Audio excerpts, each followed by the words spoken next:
Hello, everyone, and welcome back to X-Ranger. Before we begin, I thought it would be interesting if each of you could leave a comment indicating which part of the world you're joining us from. Also, don't forget to like and subscribe if you're enjoying the episodes. Now let's get comfortable, relax, and start our program. It started as a perfect day for a solo hike. The kind of day where the sun hangs high in the sky without a cloud in sight, the air crisp and clean in the Colorado mountains. I had planned this trip for months, just me, the trail, and miles of untouched wilderness. But by the time I realized something was wrong, it was already too late. I'm not the type to scare easily. I've been hiking all my life, venturing out into the mountains whenever I need to clear my head or escape the noise of daily life. But this time, something felt different, off even, from the moment I stepped foot onto the trail that morning. The first half of the day was smooth. I kept a steady pace, the trail winding through the forest, up into the hills, and then dipping down into valleys where sunlight barely reached the forest floor. Occasionally, I'd stop and take in the view, the vastness of the trees, the distant snow-capped peaks on the horizon. It was peaceful. No other hikers, no distractions, just me and the wilderness. But then, as I was making my way down a narrow path that cut along the edge of a steep ridge, I noticed it for the first time, a shadow moving among the trees behind me. I brushed it off as nothing at first, maybe a deer or some other animal, but it was fast, too fast for an animal that size. I couldn't get a good look. Every time I turned around, the shadow seemed to melt into the dense forest, gone before I could make sense of it. I kept walking, though my pace quickened a bit. The trail became steeper, and I had to focus on my footing as the path wound its way down into a deep valley. That's when I heard it, the distinct crunch of footsteps on dried leaves behind me. Not just an echo of my own steps. I stopped abruptly, heart thudding in my chest, and listened. The forest was dead silent, the kind of silence that presses in on you from all sides. But after a moment, there it was again. Crunch, crunch. Deliberate, measured steps, maybe 50 feet behind me. Someone or something was following me. I swallowed hard, forcing myself to stay calm. It had to be another hiker, right? Maybe they were just keeping their distance. I turned around, scanning the trees behind me, but saw nothing out of the ordinary. The forest was thick, shadows stretching between the trunks, and even though the sun was high, the canopy above dimmed everything below. Still, I couldn't shake the feeling that I was being watched. I kept moving faster now. The trail was narrowing again, winding through a series of tight switchbacks as it descended further into the valley. Each turn felt like it was pulling me deeper into a trap. The air grew cooler, the light dimmer, and the forest around me seemed to close in. The footsteps continued, closer now. I finally stopped and spun around, my breath coming in shallow gasps. I scanned the trees again, my heart hammering in my ears. Nothing, just silence. My eyes darted from tree to tree, scanning the shadows, looking for any sign of movement, and then I saw it. Far back on the trail, just where the path curved behind a large boulder, there was a figure. At first, it didn't make sense. Too tall, too broad. It looked human, but something about the way it stood, perfectly still, unnerved me. The figure was draped in shadows, almost blending into the forest behind it, but it was watching me. I could feel its gaze. I took a step back, my instinct screaming at me to run, but I hesitated. My rational brain was trying to catch up. This couldn't be real. Maybe it was just another hiker standing there, maybe lost or confused. But then the figure moved, not toward me, but in a way that was unnatural, like it shifted with the shadows themselves. 1 second it was there, the next it seemed to dissolve into the trees, and the only sound that followed was the faint rustling of leaves as the wind stirred. I stood frozen for what felt like an eternity, my mind racing. I knew I had to move. I couldn't stay here. Whatever that thing was, it was following me, and it wasn't going to stop. I turned and started walking again, faster this time, almost jogging as I navigated the tight switchbacks. My breath came in ragged bursts, and I could feel the sweat starting to bead on my forehead despite the cool air. Every instinct told me to get the hell off this trail, but I was deep in the valley now, miles from the nearest road. The footsteps picked up again, louder this time, closer. I ran. The trail twisted and turned, and I sprinted as fast as I could without falling, my boots skidding on loose gravel. Every time I glanced back, I expected to see that figure right behind me, reaching out, but the trail was empty. Still, the footsteps followed, relentless, never far behind. My lungs burned as I pushed forward, the forest seeming to grow darker with every step. The trees blurred past, and the once peaceful quiet of the wilderness had turned into something suffocating. The air was thick, almost tangible, pressing in on me from all sides. And then, just when I thought I might lose it completely, the trail leveled out. The valley opened up slightly, revealing a small clearing with a stream cutting through it. I stumbled toward the water, collapsing on my knees at the edge, gulping in deep breaths of air. For a moment, everything was still. The footsteps had stopped. The only sound was the gentle trickling of the stream and my own labored breathing. I splashed cold water on my face, trying to calm my racing heart, telling myself that whatever had been following me was gone. But deep down, I knew that wasn't true. I could feel it. I stood slowly, my legs trembling beneath me. The forest was still too quiet, the birds hadn't returned, and there was no wind to rustle the leaves, just silence. A heavy, oppressive silence. I looked around the clearing, scanning the trees for any sign of movement, and that's when I saw it again. On the far side of the clearing, just beyond the stream, the figure stood, partially obscured by the shadows of the trees. It was closer now. Close enough that I could make out more details, the massive frame, the way it seemed to blend into the forest like it was a part of it. Its head was tilted slightly, as if it was curious, studying me. But it didn't move. I took a step back, my heart pounding in my chest. My mind raced with possibilities. What was this thing? A person? An animal? Some combination of both? My thoughts spiraled, but I didn't have time to figure it out. Because in the next instant it moved. It crossed the stream in a single, fluid motion, barely making a sound. My body went cold, adrenaline surging through my veins as I turned and bolted for the trail.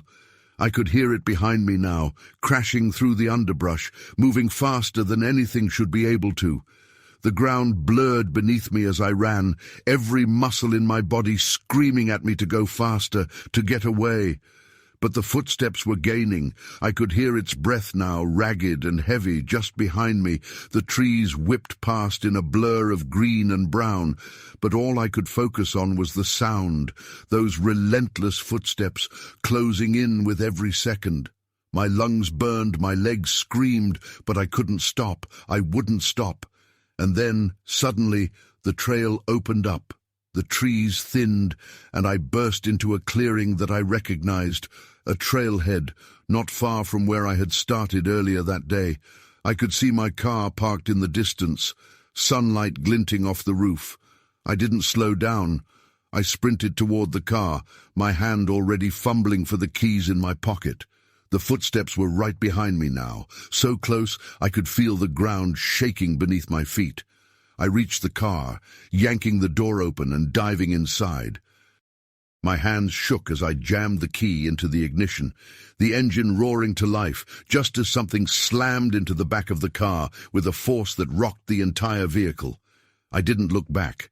The tires screeched as I floored it, speeding down the dirt road, away from the trail, away from whatever had been chasing me. It wasn't until I was miles down the road that I finally allowed myself to look in the rearview mirror. The road behind me was empty, but the shadow, it was still out there somewhere waiting. Story 2. I never believed in monsters until that night in the Cascade Mountains. The forest has a way of playing tricks on your mind, especially when darkness falls and the familiar sounds of day give way to the eerie whispers of night. But what I encountered during my shift at Ranger Station 17 was no trick of the mind. It was real, it was terrifying, and it changed everything I thought I knew about the natural world. My name is Sarah Connors, and I've been a park ranger for the past 7 years. I love my job, the fresh air, the solitude, the connection with nature. But nothing in my training could have prepared me for what happened on that crisp autumn night. It started like any other evening shift. I arrived at the station just as the sun was dipping below the tree line, painting the sky in hues of orange and pink. The air was cool and crisp, carrying the scent of pine and decaying leaves. I went through my usual routine, checking the logbook, ensuring the radio was working, and settling in for a quiet night of paperwork and occasional patrols. Around 10 p.m., I decided to take a quick walk around the perimeter of the station. The moon was full, casting long shadows across the clearing. As I rounded the corner of the building, I froze. There, in the soft earth near the tree line, was a set of tracks I'd never seen before. My breath caught in my throat as I crouched down to examine them. They were huge, easily twice the size of a man's foot, and deeply imprinted in the soil. Whatever made them was heavy. But it wasn't just their size that unsettled me. It was their shape. They were vaguely human-like, but with long, curved claw marks at the ends of each toe. I've tracked bears, cougars, and every other large predator in these mountains. This was something different, something that shouldn't exist. My hand shook as I reached for the radio on my belt. "Dispatch, this is Ranger Connors at Station 17. I've got some unusual tracks here. Possible large predator requesting backup for investigation." Static crackled for a moment before dispatch responded. "Copy that. Ranger Connors, all units are currently engaged. Can you describe the tracks?" I swallowed hard, knowing how insane I was about to sound. They're bipedal, about 18 inches long. Deep imprints suggest something very heavy, and there are claw marks. There was a long pause on the other end. "Ranger Connors, are you suggesting these are human tracks?" "Negative. Dispatch. These are definitely not human. I've never seen anything like this before." Another pause. "Understood, Ranger Connors. Continue to monitor the situation. Backup will be sent as soon as a unit is available." I clicked off the radio, suddenly very aware of how alone I was. The forest around me seemed to grow darker, the shadows deeper. Every rustle of leaves and snap of a twig made me jump. I decided to head back inside the station. As I turned, a sound froze me in place.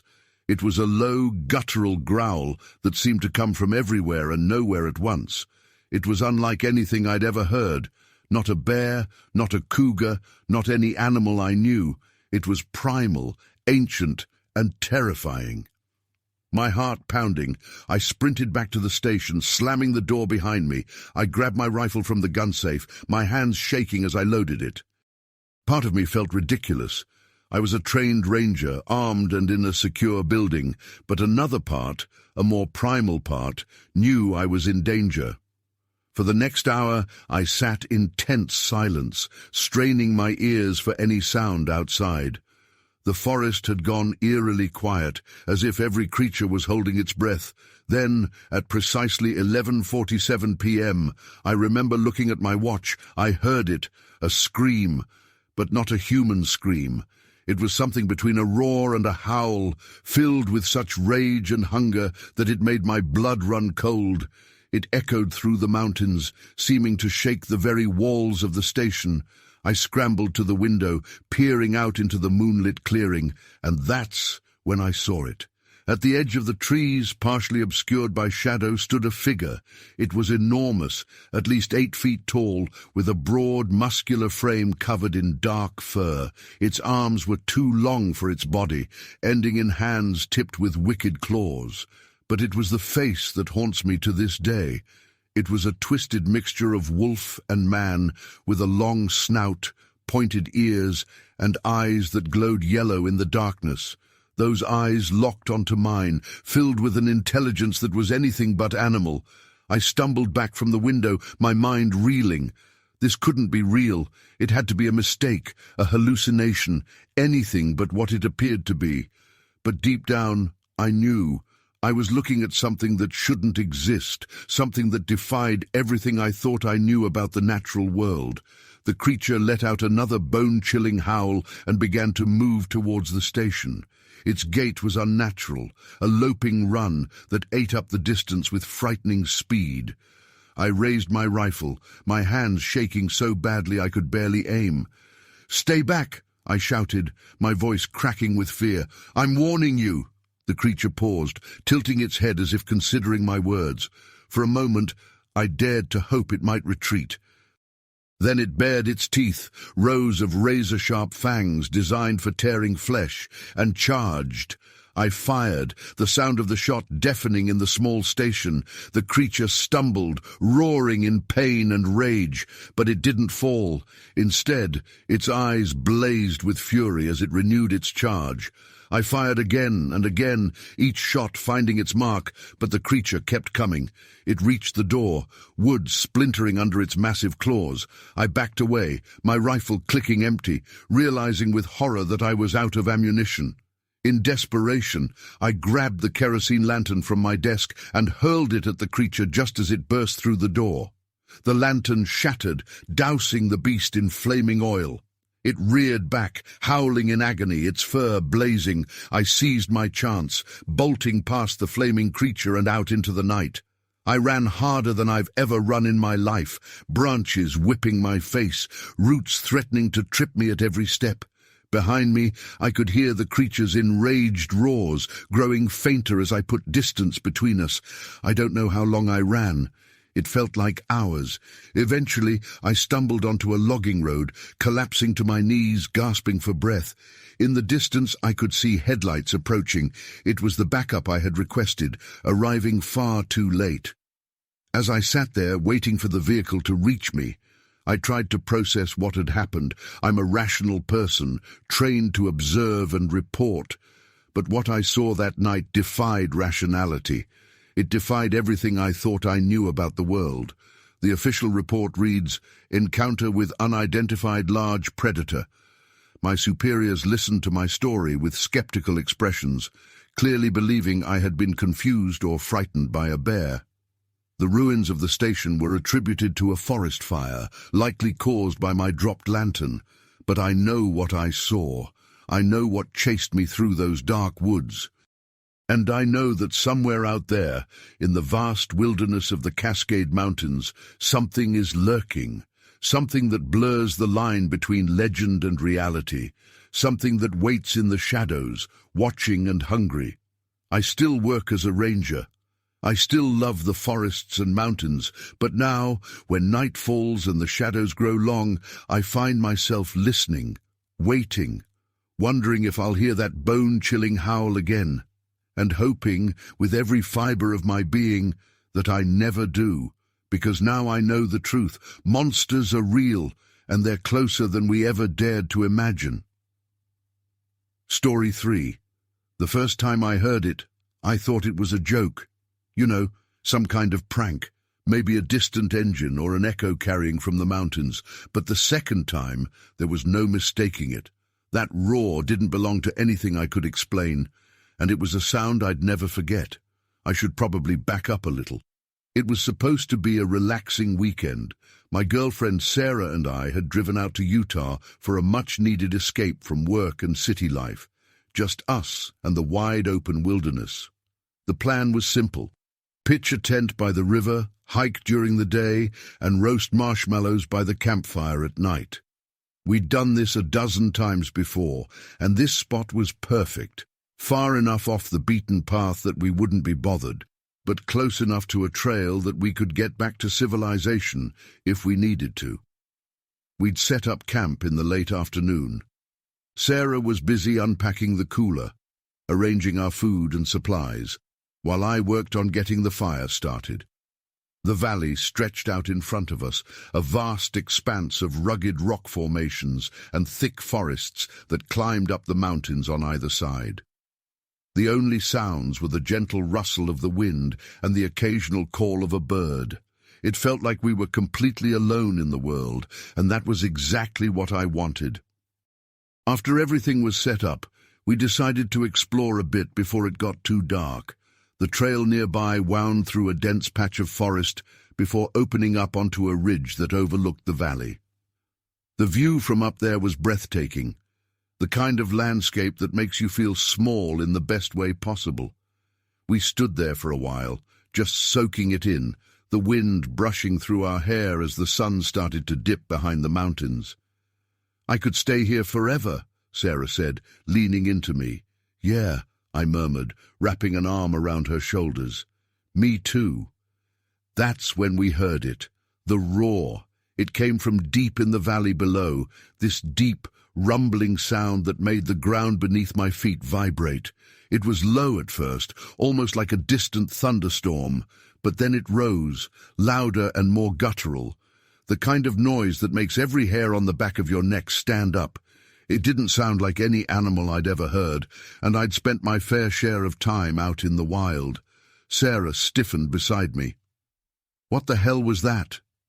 I frowned, scanning the valley, but there was nothing out of the ordinary.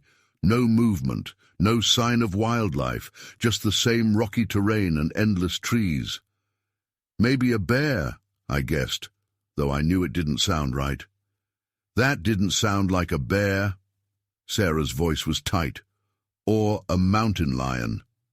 We stood there in silence for a minute, listening, waiting for the sound to come again. But the valley had gone still, eerily quiet. I could tell Sarah was spooked, and I couldn't blame her.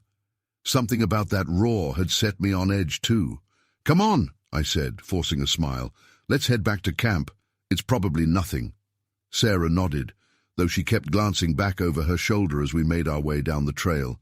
By the time we got back to camp, the sun had nearly set, casting long shadows across the ground. The temperature had dropped too, and I could feel a chill creeping into the air. We sat by the fire, trying to shake off the unease. I poked at the flames with a stick, watching the embers float up into the sky. Sarah was unusually quiet, staring into the fire like she was trying to find answers there.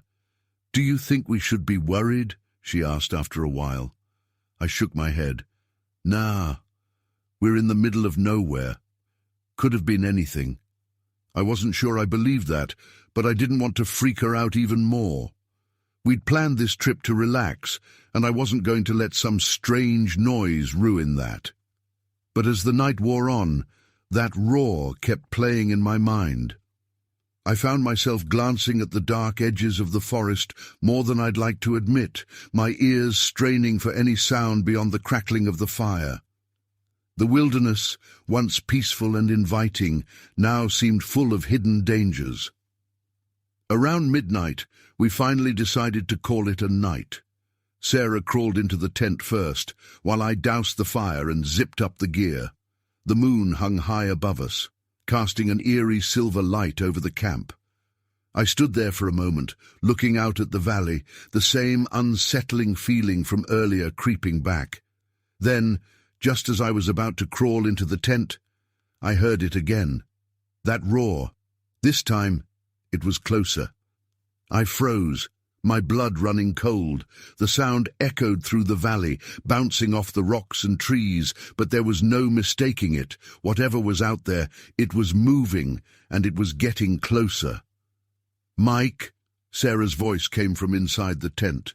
"Did you hear that?" "Yeah." My voice came out rougher than I intended. "What is it?" she asked, her tone edging toward panic. I didn't have an answer. I stood there, staring into the darkness, every muscle in my body tensed, waiting. For what, I didn't know. All I could think about was how fast we could get to the car if we had to make a run for it. But nothing happened. The roar faded, and the night returned to its unsettling silence. No footsteps, no crashing through the underbrush. Just stillness. I exhaled slowly, trying to calm the pounding in my chest. "It's probably just..." Then came a sharp crack of branches from somewhere deep in the woods. My heart leapt into my throat. Whatever was out there was still moving. I darted into the tent and zipped it shut behind me. Sarah was sitting up, her eyes wide. "What's going on?" "I don't know," I whispered, my pulse hammering in my ears. "But we need to stay quiet." For the next hour, we sat there, barely daring to breathe. Every little noise outside seemed amplified, the rustle of leaves, the snap of twigs, the creak of the trees swaying in the wind. I strained my ears for any hint of that roar again, but all I could hear was the beating of my own heart. Sarah's hand found mine in the darkness, squeezing tight. "Mike, I don't like this. What if it's something dangerous?" "We'll be fine," I whispered back, though the words felt hollow. I didn't know what was out there, and that scared me more than I was willing to admit. At some point, exhaustion took over. My body was too tired to keep up the hypervigilance, and I drifted off into a restless sleep, still half expecting that roar to pierce the night again. I woke with a start just before dawn, the tent cold and damp with morning dew. For a split second, I thought maybe it had all been a dream. That roar, the cracking branches, the suffocating fear. But one look at Sarah's pale face told me it hadn't been. "Mike," she whispered, sitting up, "there's something outside." I stiffened, listening.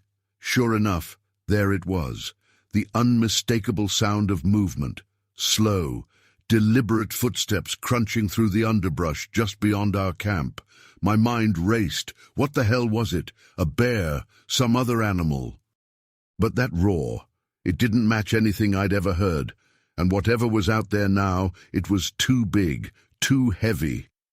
I unzipped the tent slowly, careful not to make any noise, and peeked out. The clearing was still shrouded in early morning mist, the trees looming like silent sentinels. At first, I didn't see anything, but then, just beyond the tree line, I caught a glimpse of movement, something massive and dark, moving between the trees. It was too far away to make out clearly, but the sheer size of it made my stomach drop. It wasn't a bear, and it definitely wasn't human. I ducked back into the tent, my heart racing. "We need to go," I whispered urgently. "Now." Sarah didn't hesitate.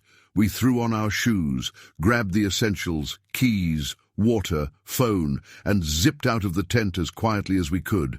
The car was parked about a mile up the trail, hidden behind some trees. Normally, it would have been an easy walk, but now, with that thing out there, every step felt like a gamble. We moved quickly but cautiously, keeping to the edge of the clearing, hoping to avoid drawing attention. My pulse thundered in my ears, each rustle of leaves or crack of a twig making my stomach clench with fear. The footsteps behind us had stopped, but I knew better than to think we were safe. As we reached the trailhead, I risked one last glance over my shoulder. There, standing at the edge of the clearing, was a shape, massive, dark, watching us. We didn't stop. We didn't speak. We just ran. We made it to the car in record time. My hands shook as I fumbled with the keys, finally jamming them into the ignition. The engine roared to life, and we tore down the dirt road, leaving the valley behind. Neither of us spoke the entire drive back to the main road. Even now, weeks later, we haven't talked much about what happened that night. But I know one thing for sure. Whatever it was that we heard, whatever was out there in that valley, it wasn't just my imagination, and I'm never going back to find out what it was. Story 4. The zipper of our tent inched open with agonizing slowness, each metallic click echoing in the silence of the forest night. My wife Jenny and I lay frozen in our sleeping bags, eyes locked on that small opening, hearts pounding so loudly I was sure whatever was out there could hear them. We had come to these woods for an adventure, but not like this, never like this. My name is Mike Harrison, and I've always considered myself a rational man. I'm an accountant by trade, more comfortable with spreadsheets than sleeping bags. But Jenny had been insistent on this camping trip, arguing that we needed to reconnect with nature and unplug from the world. If only we had stayed plugged in, stayed safe in our suburban home with its locks and alarms and comforting illusion of security. The day had started pleasantly enough. We'd driven out to a remote campsite in the Adirondacks, the kind of place that doesn't show up on Google Maps. Jenny had been elated, practically bouncing as we hiked the last mile to our spot, a small clearing surrounded by towering pines and ancient oaks. "Isn't this perfect, Mike?" she'd said, spinning around with her arms outstretched. "Just listen to that silence." I had to admit it was beautiful. The air was crisp and clean, filled with the scent of pine and wild herbs. Birds called to each other in the canopy above, and a gentle breeze rustled through the leaves. It was peaceful in a way I'd almost forgotten existed. We'd spent the afternoon setting up camp, Jenny expertly assembling our tent while I fumbled with the camping stove. As the sun began to set, we'd cooked a simple meal of beans and hot dogs, laughing at how cliché it all was. "Next time, we're bringing steak," I'd joked, and Jenny had smiled, her face glowing in the firelight. "Next time," she'd agreed, leaning in to kiss me. It wasn't until well after dark that things began to change. We were sitting by the dying embers of our fire, Jenny pointing out constellations I could barely make out, when we heard it. A crack of a branch, too loud to be a squirrel or raccoon. Jenny had grabbed my arm, her eyes wide. "Did you hear that?" I nodded, trying to peer into the darkness beyond our little clearing. "Probably just a deer," I said, not believing it for a second. We'd waited, tense and silent, for several long minutes. When nothing else happened, we'd laughed nervously and decided to turn in for the night.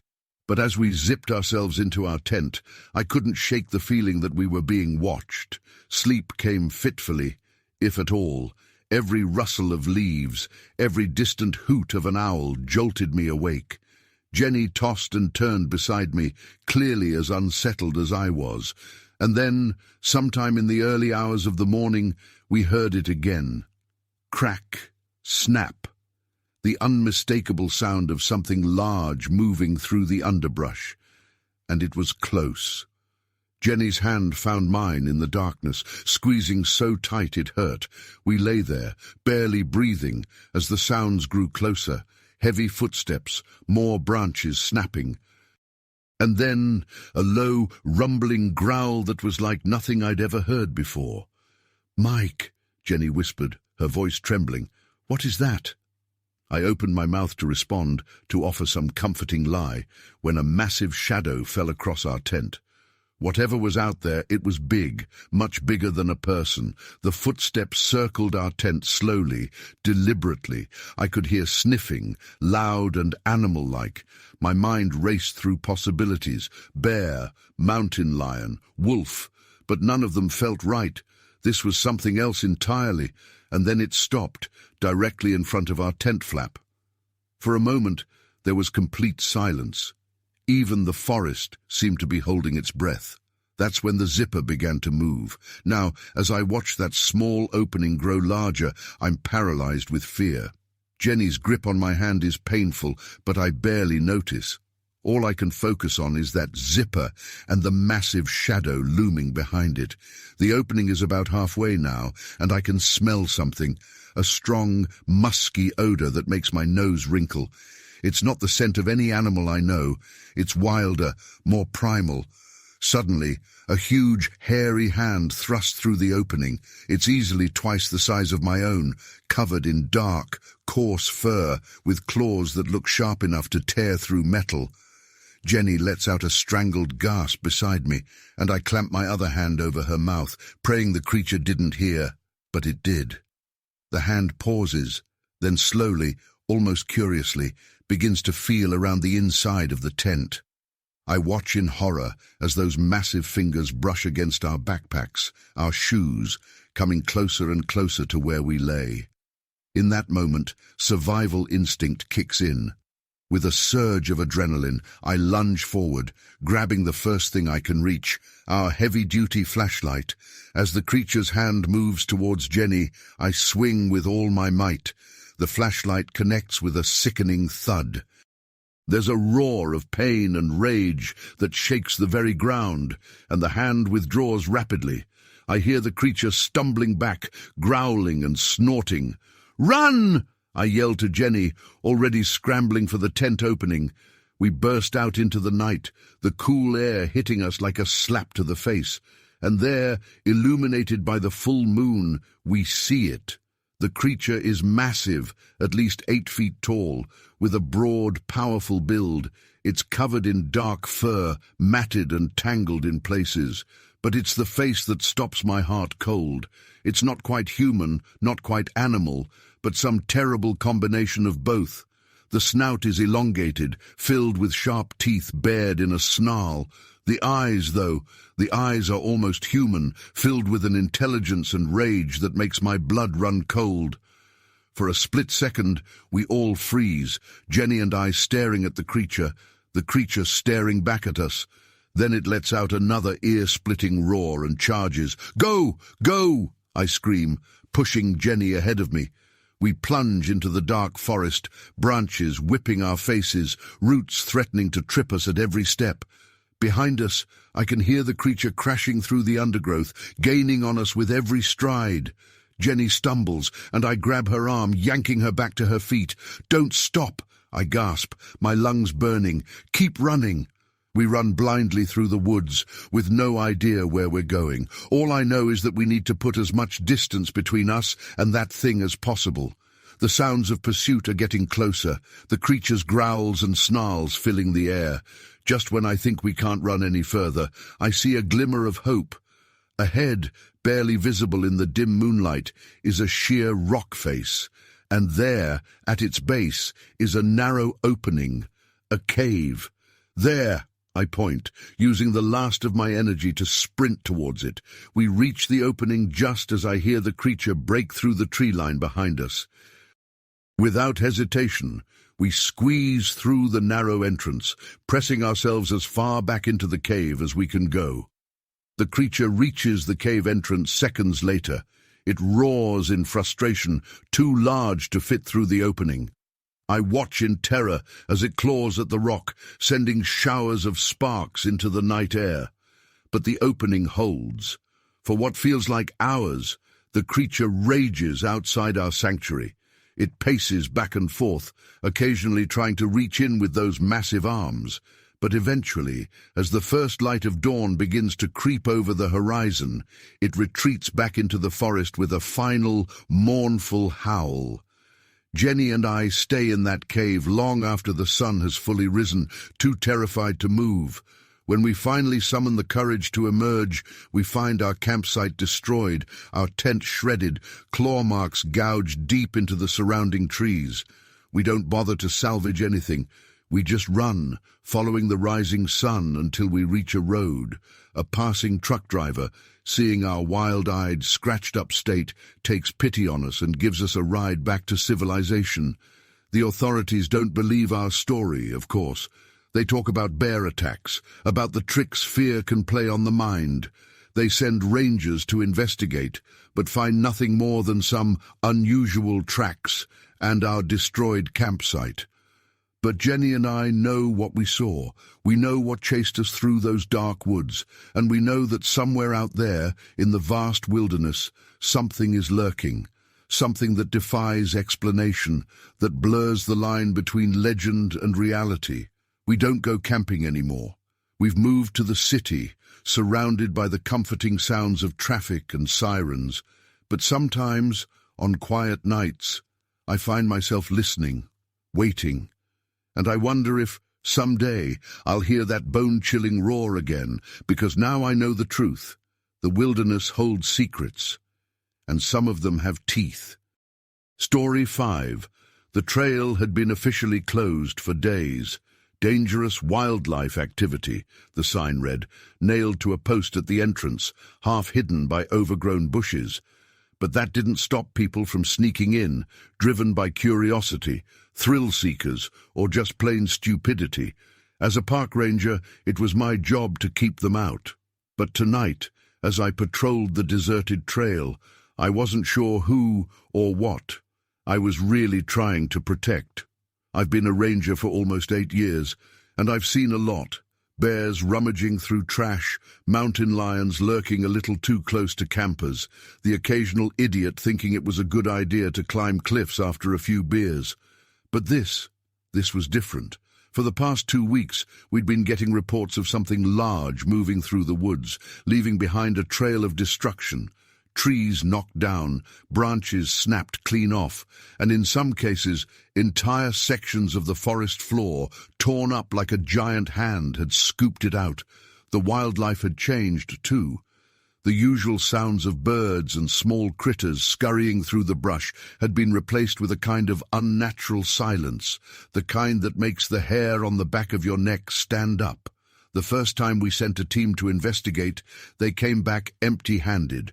No tracks, no scat, no sign of what could be responsible for the damage. But the reports kept coming in, campers hearing strange noises at night, hikers spotting shadows moving in the trees. Eventually, the higher-ups decided to close off the area until we could figure out what was going on. And that's where I came in. My job was to patrol the perimeter, make sure nobody ignored the signs, and keep an eye out for anything unusual, which, lately, felt like everything.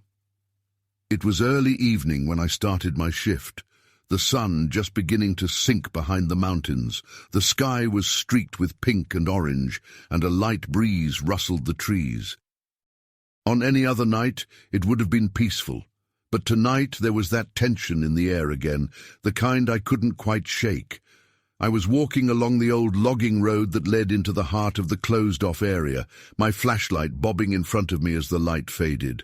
I liked this part of the park. Usually, the dense forest on either side of the trail felt like a protective wall, enclosing you in a cocoon of nature.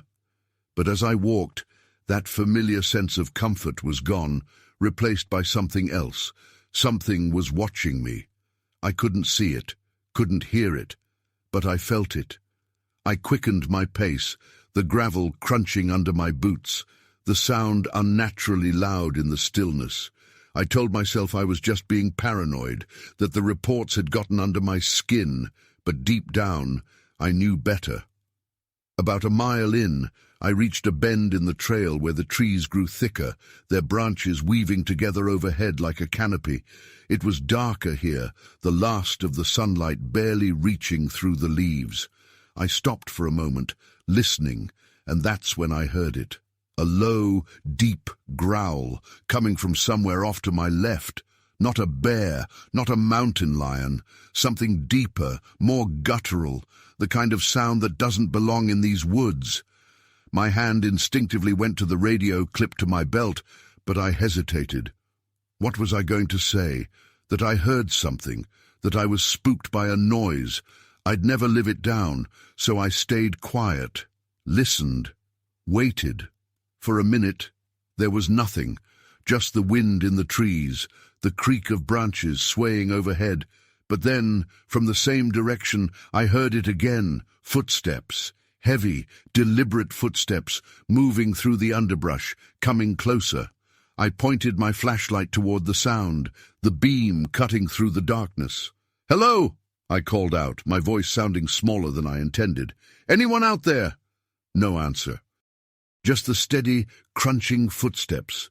I stepped off the trail, pushing through the bushes as I followed the sound. My heart was pounding now, my body on high alert. I was trained for this, for handling wildlife, for dealing with whatever nature threw at me. But as I moved deeper into the woods, that training felt useless. I came to a small clearing, my boots sinking into the soft, damp ground. The footsteps had stopped, but the air was thick with the smell of damp earth and something else, something metallic. I shone my light around the clearing, but there was nothing, just trees and shadows. I should have turned back. I should have radioed for backup. But something pulled me forward, that same gnawing feeling that whatever was out there was waiting for me.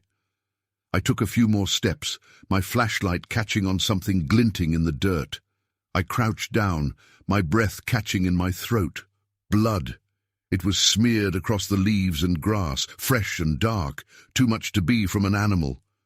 My heart raced as I scanned the ground around me, looking for a body, a carcass, anything to explain the blood. But there was nothing. That's when the roar came. It shook the ground beneath me, a thunderous, guttural roar that seemed to come from all directions at once. My body froze, every instinct screaming at me to run, but I couldn't move. The sound was like nothing I'd ever heard, not from any animal native to these woods. It was deep and primal, like it had been pulled from the depths of the earth itself. And then, out of the corner of my eye, I saw it.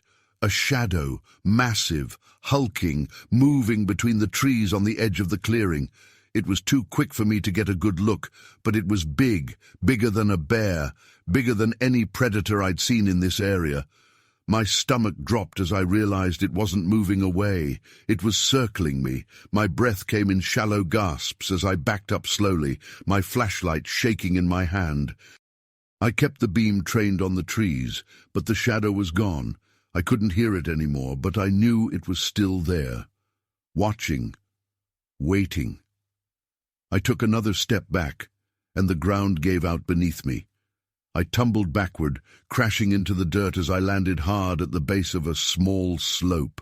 Pain shot through my ankle, but I barely noticed. I scrambled to my feet, my flashlight slipping from my hand and rolling away, casting wild beams of light as it spun. The roar came again, closer this time, echoing through the trees. I grabbed for my radio, my hands shaking as I fumbled to press the button. "This is Ranger Tom. I need assistance. Now!" My voice cracked with panic, but I didn't care. I needed help. I didn't wait for a response. I grabbed my flashlight and limped back toward the trail, every muscle in my body screaming for me to move faster. The trees loomed overhead, their branches twisting together like a cage. I could feel the presence behind me, that heavy, oppressive sense of being hunted. The footsteps returned, crashing through the underbrush, faster this time, more deliberate. I pushed myself harder, my ankle throbbing with every step. The trail was just ahead, barely visible through the thickening darkness. If I could make it back to the trail, I'd have a clear shot to the road, to safety, but I wasn't sure I'd make it. The footsteps were almost on top of me now, the sound so loud it drowned out everything else. I didn't dare look back. I couldn't.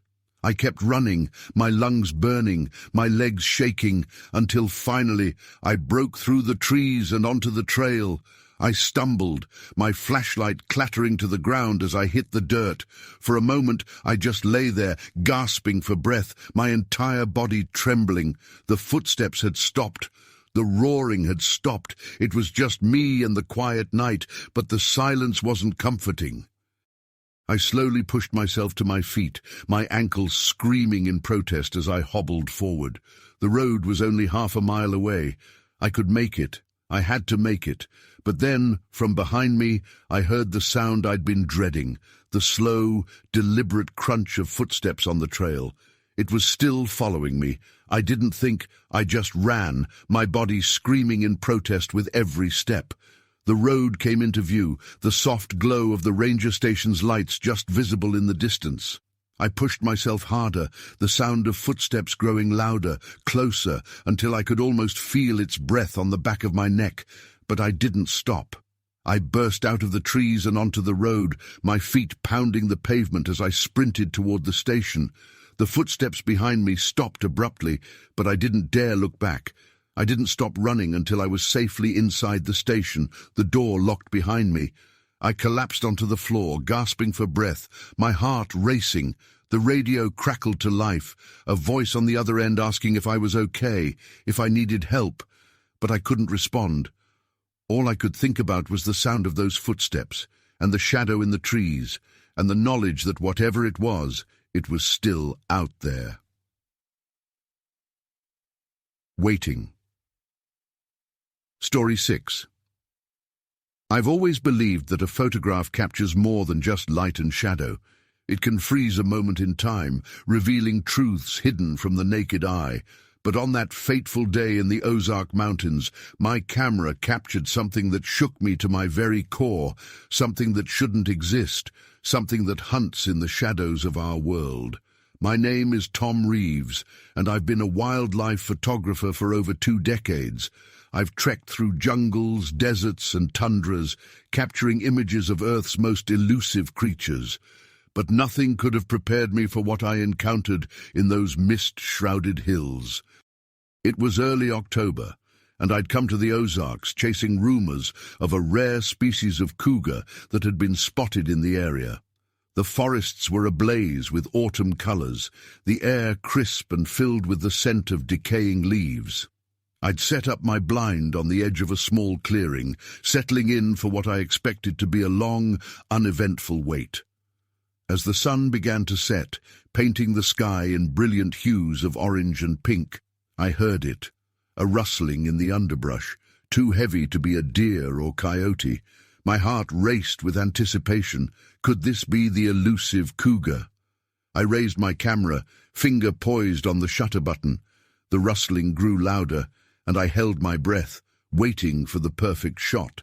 But what emerged from the shadows wasn't a cougar. It wasn't anything I'd ever seen before. At first, I thought it must be a bear, standing on its hind legs.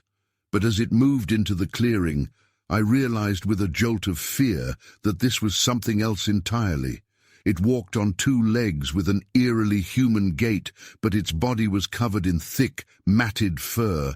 Its arms were too long, ending in hands tipped with vicious claws. And its face, God, its face was a nightmarish blend of human and animal features, with a protruding snout and eyes that gleamed with an unsettling intelligence. My finger moved on autopilot, snapping photo after photo as the creature loped across the clearing. It paused at the far edge, its head swiveling as if scanning its surroundings. Then, to my horror, it turned and looked directly at my blind. I froze, hardly daring to breathe. The creature's nostrils flared, and I knew with sickening certainty that it had caught my scent. It took a step towards me, then another, its movements fluid and predatory. In that moment, survival instinct overrode my photographer's passion. I abandoned my equipment, slipping out the back of the blind and into the deepening twilight. I ran, crashing through the underbrush, branches whipping my face and tearing at my clothes. Behind me, I heard a bone-chilling howl, followed by the sound of pursuit. I ran until my lungs burned and my legs trembled, finally collapsing behind a fallen tree. As I lay there, gasping for breath, I strained my ears for any sign of the creature. The forest had gone eerily silent, as if every living thing was holding its breath. After what felt like hours, but was probably only minutes, I summoned the courage to peer over the log.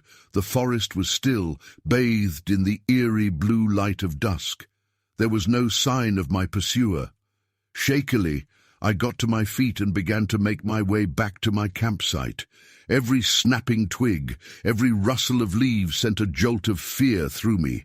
By the time I reached my tent, night had fully fallen, and I was jumping at shadows.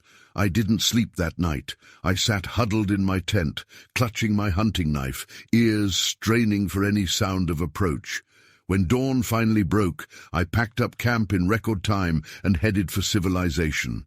It wasn't until I was safely back in my hotel room that I remembered my camera, left behind in the blind. Part of me wanted to write it off as a loss, to flee these mountains and never look back. But the photographer in me, the part that lived for capturing the unknown, couldn't let it go. So the next morning, I found myself hiking back to that clearing, every nerve on edge. The blind was undisturbed, my camera equipment still intact. With shaking hands, I packed it up and hurried back to my car.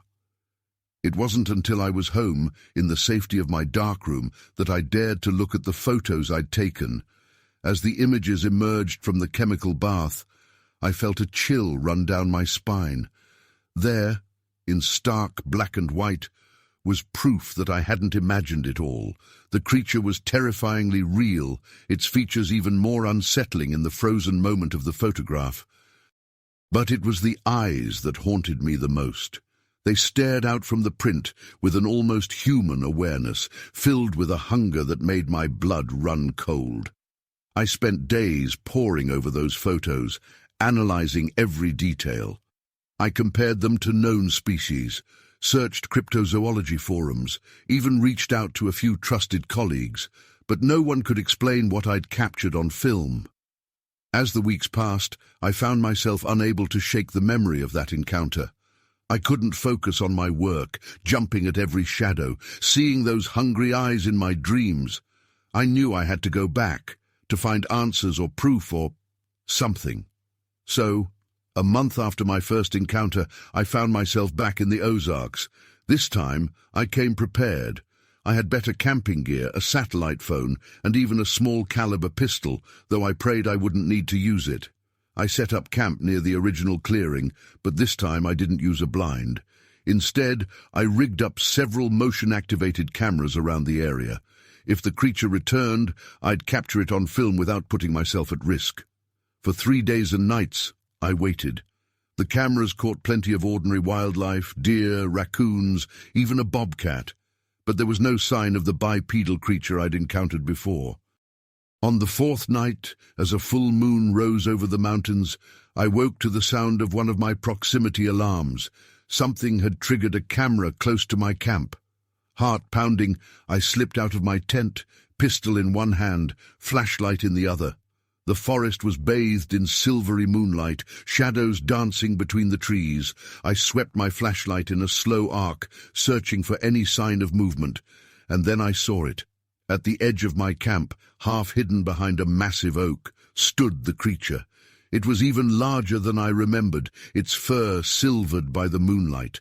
Those intelligent eyes reflected the beam of my flashlight, glowing like twin embers in the darkness. We stood frozen, neither of us moving. I could hear my heart pounding in my ears, my hand shaking as I kept the pistol trained on the creature. For a long moment, we just stared at each other. And then, to my utter astonishment, the creature spoke. It wasn't English or any language I recognized. It was a series of guttural sounds, growls and clicks that nonetheless had the cadence of speech. The creature took a step forward, one massive hand extended as if in greeting or supplication. In that moment, I realized I was facing a choice. I could shoot, could try to bring back physical proof of this incredible creature's existence. Or I could put down the gun, could try to communicate, to understand.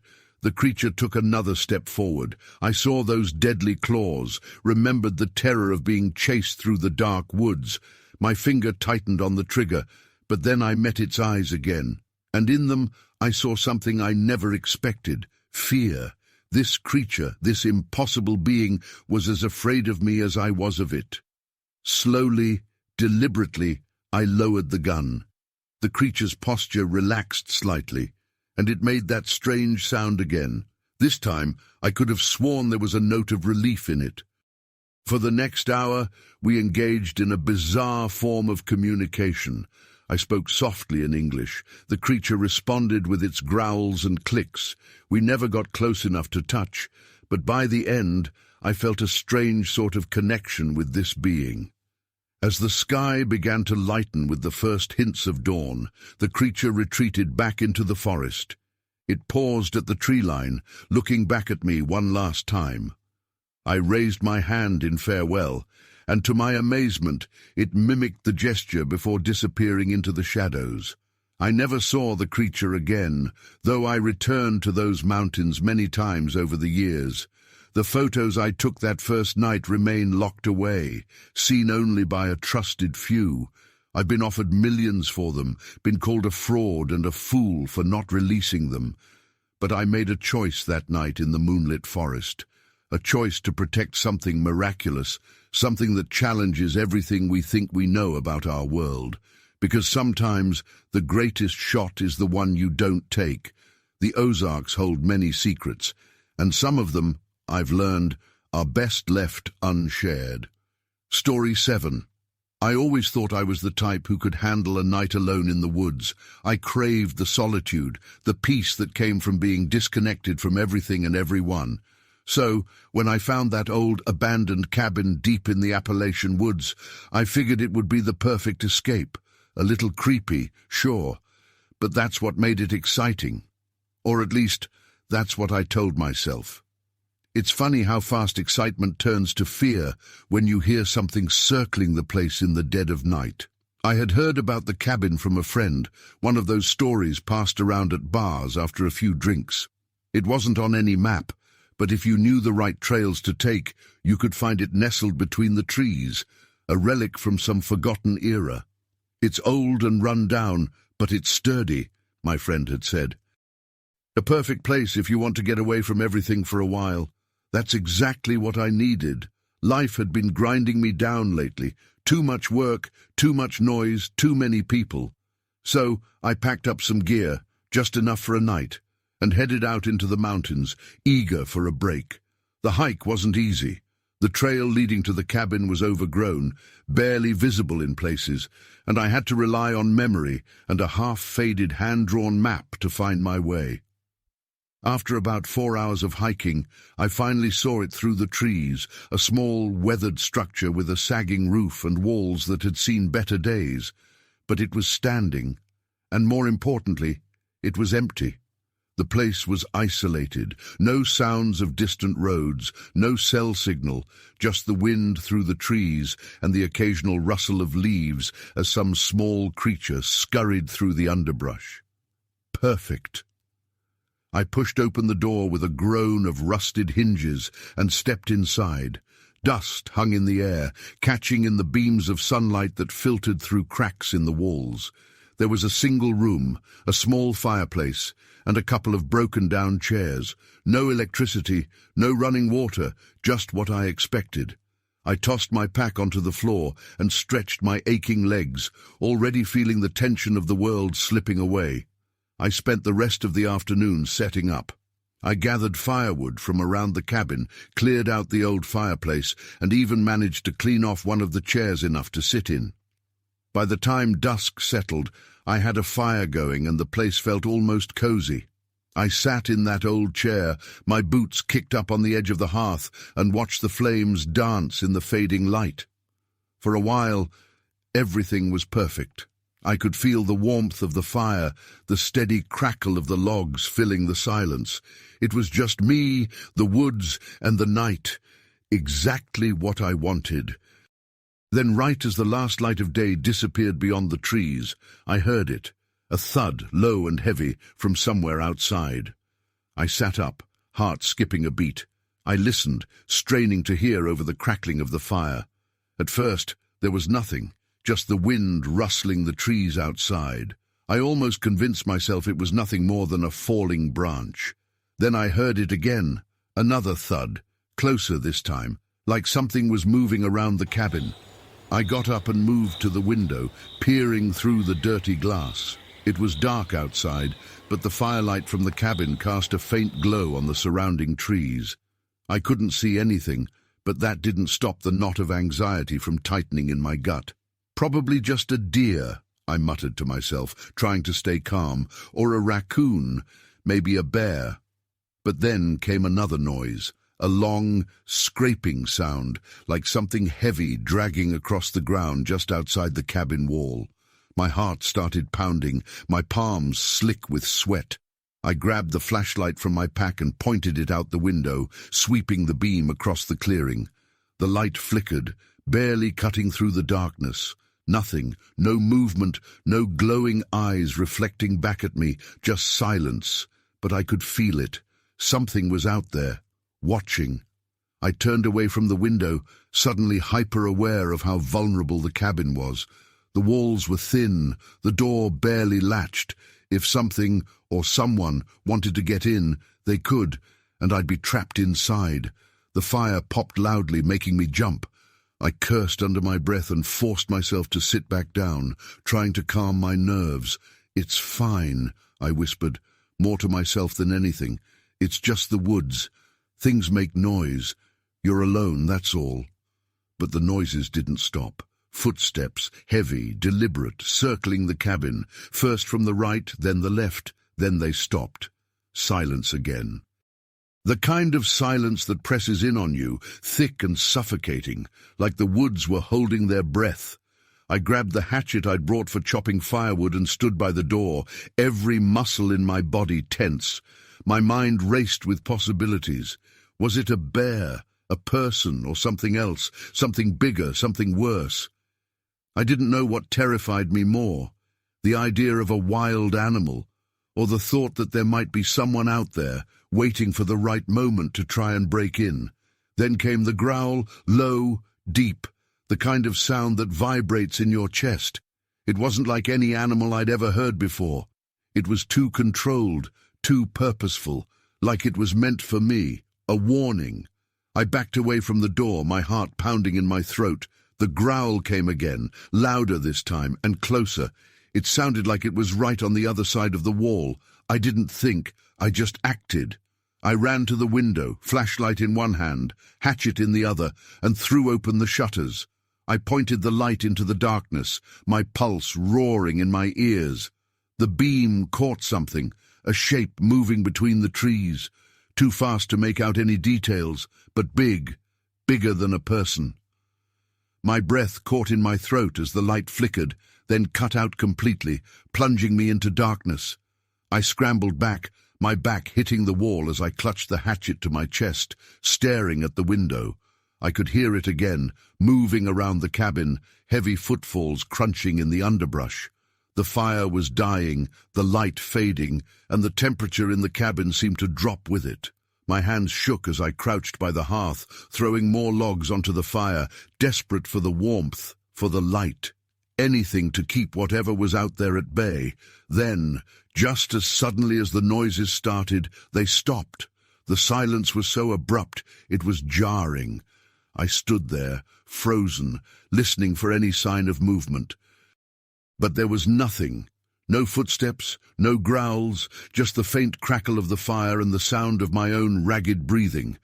I stayed like that for what felt like hours, every nerve in my body on edge, waiting for the next sound, the next movement. But it never came.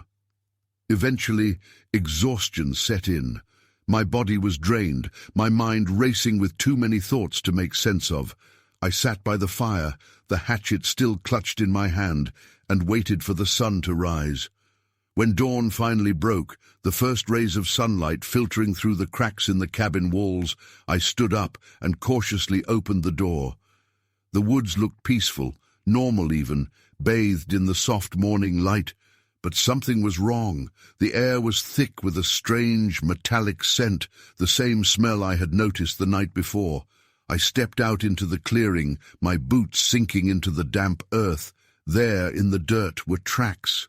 Large, deep impressions, far too big to be from a person or any animal I'd ever encountered. They circled the cabin, disappearing into the woods where I had seen the shape moving in the night. I followed the tracks for a few yards, but stopped when they veered off into the trees. My instincts screamed at me to leave, to get out while I could. Whatever had been out there, it was gone now. But that didn't mean it wouldn't come back. I didn't waste any time. I packed up my gear, doused the fire, and hiked out of there faster than I'd ever moved in my life.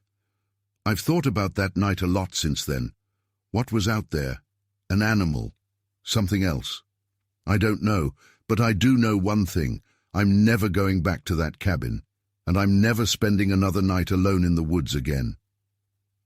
Story 8. I've always found solace in the wilderness, but after what happened on that mountain trail, I'm not sure I'll ever feel safe in the woods again. They say that when you're alone in nature, you're never really alone. I used to find that comforting. Now it terrifies me. My name is Lisa Carpenter, and I'm an avid hiker and nature enthusiast.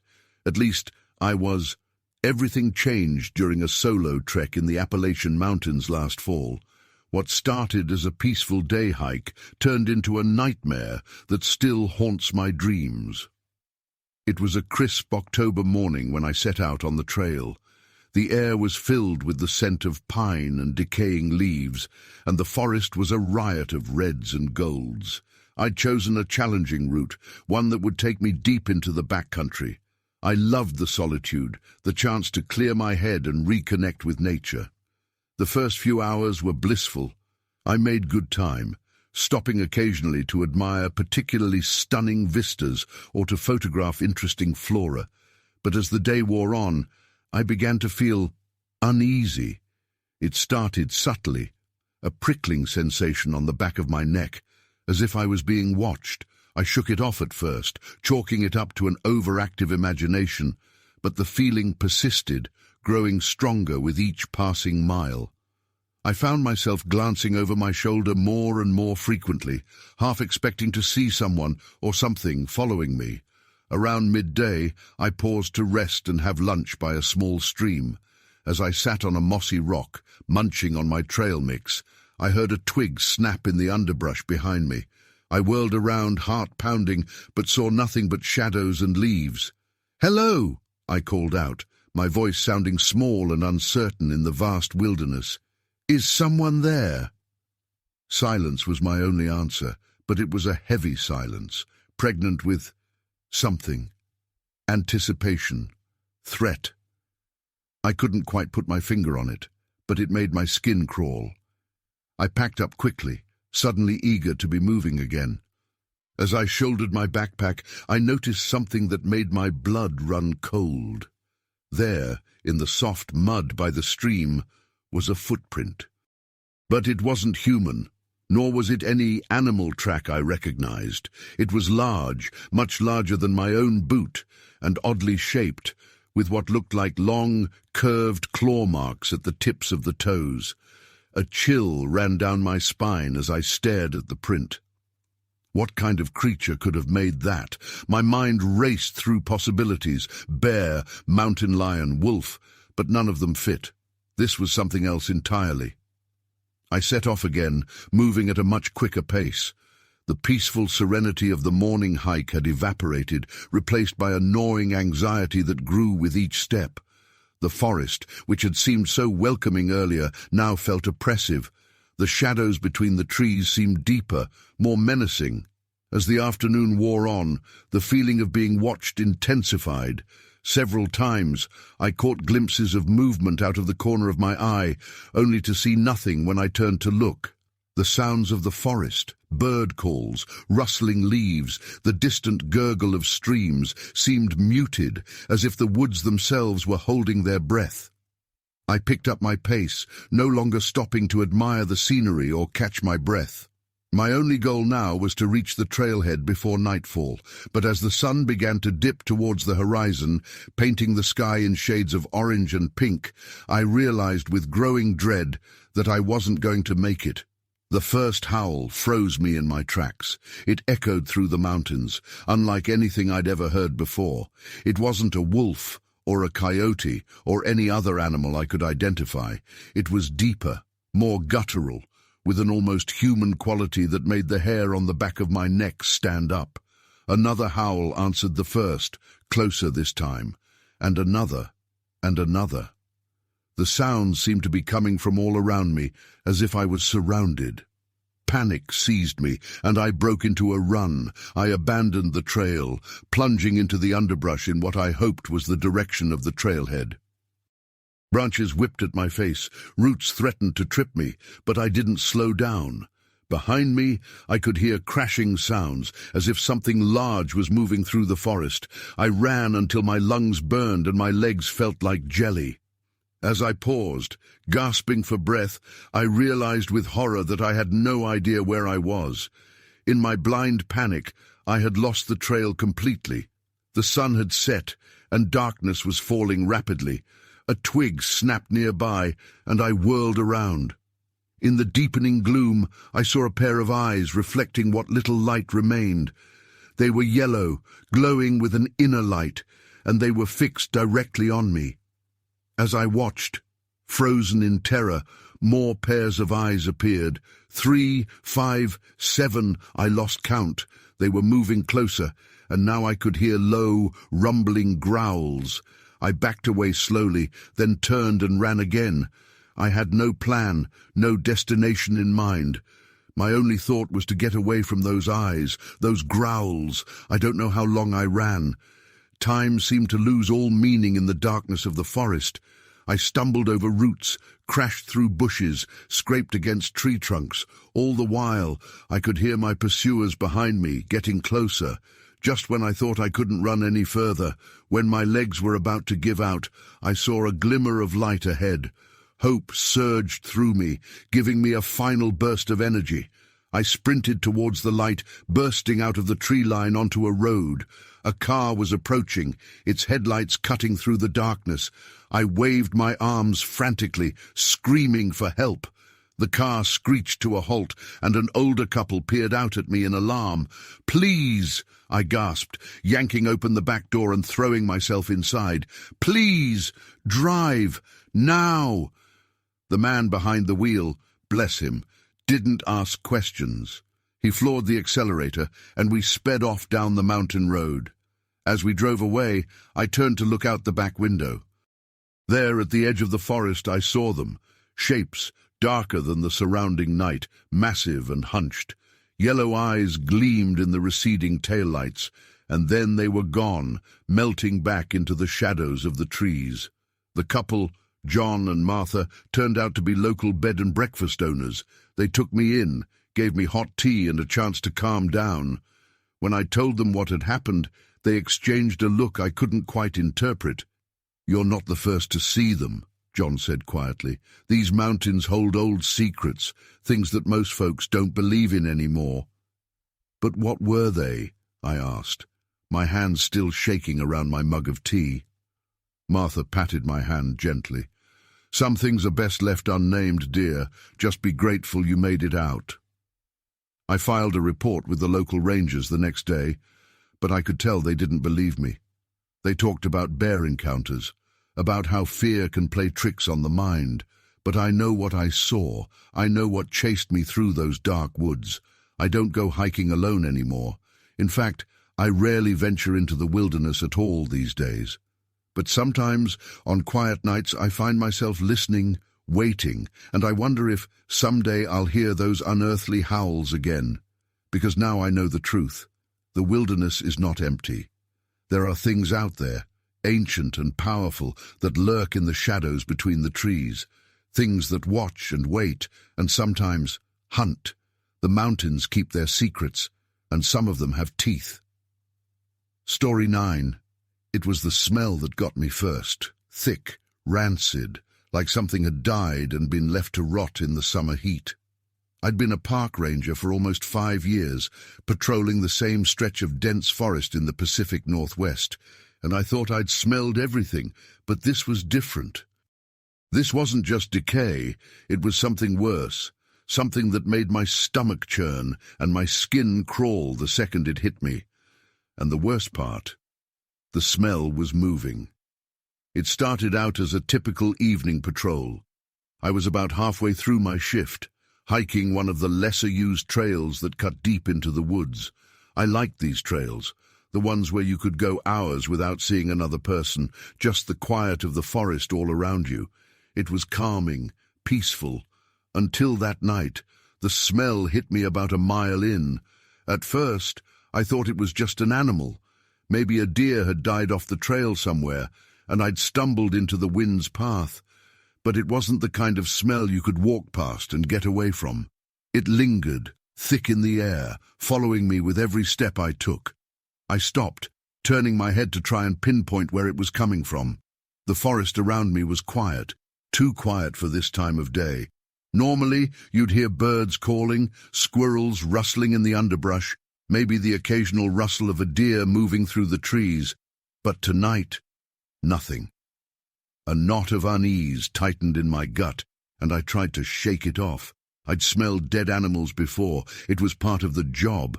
This was no different. At least, that's what I told myself. But the smell. God, the smell. I pushed forward, the beam of my flashlight cutting through the growing darkness as the sun dipped lower behind the trees. The trail twisted and turned, winding deeper into the woods, and with every step, the stench grew stronger. That's when I noticed the tracks. At first glance, I thought they were bear tracks, large, deep impressions in the soft dirt, claw marks dragging through the earth. But something about them was off. They were too big, too long, and spaced too far apart. I crouched down, running my fingers through the edges of one of the prints. It had rained the night before, and the ground was still damp, so the tracks were fresh, very fresh. I stood up, scanning the trees around me, suddenly hyper-aware of how alone I was. My radio crackled softly at my waist, a distant lifeline to the station miles away. The smell was nearly unbearable now, burning the back of my throat with every breath. Whatever had made those tracks was close, and it wasn't something I wanted to meet. I turned off the trail, figuring I could circle around and head back to the station. No point in sticking around if some massive bear or predator was nearby. I'd seen enough attacks to know that getting between a bear and its food, or worse, its young, was a death sentence. But as I moved through the trees, the smell didn't fade.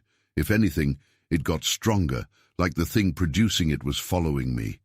I could feel it now, like a weight pressing down on my chest, thick and suffocating. That's when I heard it. A low, guttural sound, like a growl but deeper, resonating from somewhere behind me. My whole body stiffened, my heart thudding in my chest. Slowly, I turned, shining my flashlight back toward the trail, but all I could see were trees and shadows. Nothing moved, but I could feel it, the same way you can feel someone staring at you from across a room, that unmistakable sensation of being watched. The air around me seemed to grow colder, the smell so thick it was almost choking. My hand instinctively moved to my radio, but I hesitated. What was I going to say? That I smelled something bad? That I heard a noise? I didn't have anything concrete, and calling in a false alarm wouldn't do me any favors. I'd just sound paranoid. But as the silence stretched on, broken only by the occasional creak of a tree swaying in the breeze, I couldn't shake the feeling that something was there, something watching me. I backed up a few steps, keeping my flashlight trained on the trees. The wind picked up, rustling the leaves overhead, and for a moment I thought I caught a glimpse of movement, a shadow, big and fast, darting between the trees just out of the light's reach. I didn't wait to see what it was. I turned and started moving, faster this time, my heart pounding in my chest. The trail was ahead of me somewhere. I just had to find it, get back to the station, and pretend like this never happened. But no matter how fast I moved, the smell followed, clinging to me like a second skin. My breath came in short, shallow bursts as I pushed through the underbrush, my flashlight bouncing with every step. That's when I heard it again, closer this time. Footsteps, heavy, deliberate, not the sound of an animal running through the woods, but something moving with purpose, something hunting. I broke into a jog, my mind racing with possibilities. What kind of animal could move like that, make those sounds, and leave tracks like the ones I'd seen? My logical brain was grasping at straws, trying to make sense of what was happening, but nothing added up. And then, just as I thought I might outrun it, the footsteps stopped. The smell vanished. I skidded to a stop, nearly stumbling as I caught my breath. The forest around me was still, unnervingly still. The wind had died, and the trees no longer swayed. The silence pressed in on me like a physical weight, the kind that makes your ears ring and your heart race. I scanned the trees with my flashlight, my pulse thundering in my ears. For a moment, I thought maybe it was over, that whatever had been following me had lost interest. But then I heard it again, a single, low growl coming from somewhere behind me. Slowly, I turned, the beam of my flashlight cutting through the darkness. At first, I didn't see anything, just trees and shadows. But then, out of the corner of my eye, something moved. It was huge, easily taller than me, hunched over, its massive frame barely visible through the trees. I couldn't make out its features, just the outline of its body, the way it moved, deliberate and slow. My heart nearly stopped as the smell hit me again, so strong now that it made my eyes water. The thing, whatever it was watching me. I didn't wait to find out what it wanted. I bolted. I ran like I've never run before, branches whipping at my face, my boots slipping on the damp ground as I tore through the forest. My legs burned, my lungs screamed for air, but I didn't stop. I couldn't. Behind me, I could hear it moving, crashing through the trees, always just out of sight but close enough that I could feel it. The station wasn't far. I just had to make it there. I could see the glow of the lights through the trees, and I pushed myself harder, my feet pounding against the ground as the smell grew thicker, closer. I burst out of the trees and into the clearing just as the thing let out a roar, loud and deep, like the earth itself was splitting open. I didn't look back. I didn't want to see it. I reached the station, slammed the door behind me, and collapsed onto the floor, gasping for breath. My whole body was shaking, my mind racing with what had just happened. I fumbled for my radio, my hands slick with sweat as I tried to call for backup, but my voice wouldn't come out. All I could do was sit there, trembling, as the smell slowly faded away. It's been days since that night, and I haven't told anyone what really happened. I filed the usual report, heard some noises, smelled something strange, nothing to worry about. But every time I step outside now, I can't shake the feeling that it's still out there, watching, waiting. And every now and then, when the wind shifts just right, I swear I can smell it, that same thick, rancid stench hanging in the air like a warning. Whatever it was, it's not gone, and it's not done with me yet. Story 10. I never thought I'd be prey, but there I was, stranded on a lonely stretch of highway, realizing with growing horror that I wasn't the hunter, I was the hunted.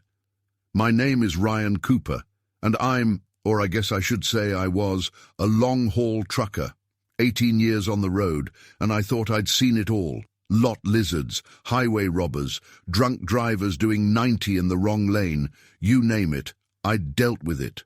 But nothing could have prepared me for what happened that night on Route 66, in the dead zone between Amarillo and Albuquerque. It was a moonless night in late October, the kind of darkness that seems to swallow your headlights. I'd been driving for 14 hours straight, pushing the limits of what was legal and probably safe, but I had a deadline to meet. The cab of my rig was a bubble of warmth and classic rock in the vast, cold desert. I remember checking my watch, 2:17 a.m. That's when I heard the first pop, followed by a worrying rattle from under the hood. No, no, no, I muttered, easing off the gas.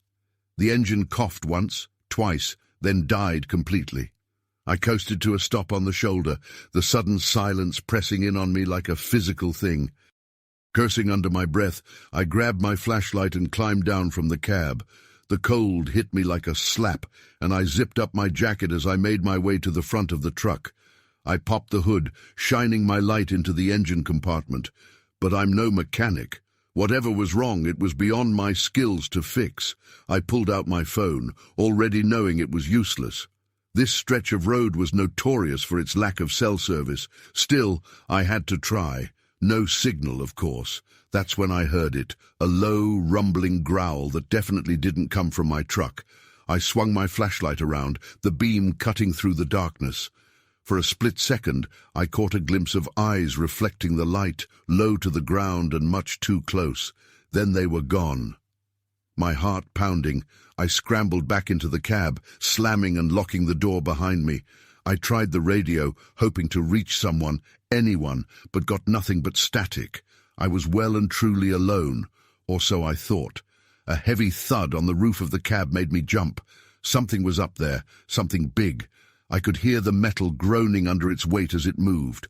Claws, yes, definitely claws, scraped across the surface, setting my teeth on edge. I sat frozen, hardly daring to breathe, as whatever it was prowled back and forth on the roof.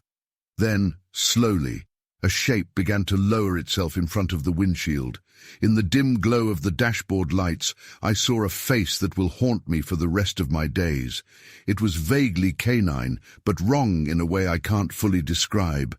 The snout was too long, filled with teeth that looked wickedly sharp, but it was the eyes that truly terrified me. They were intelligent, almost human, filled with a hunger that went beyond mere animal instinct.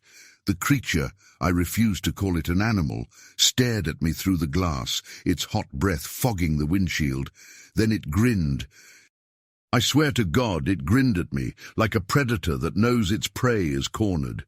It began to scratch at the windshield, its claws leaving deep gouges in the glass.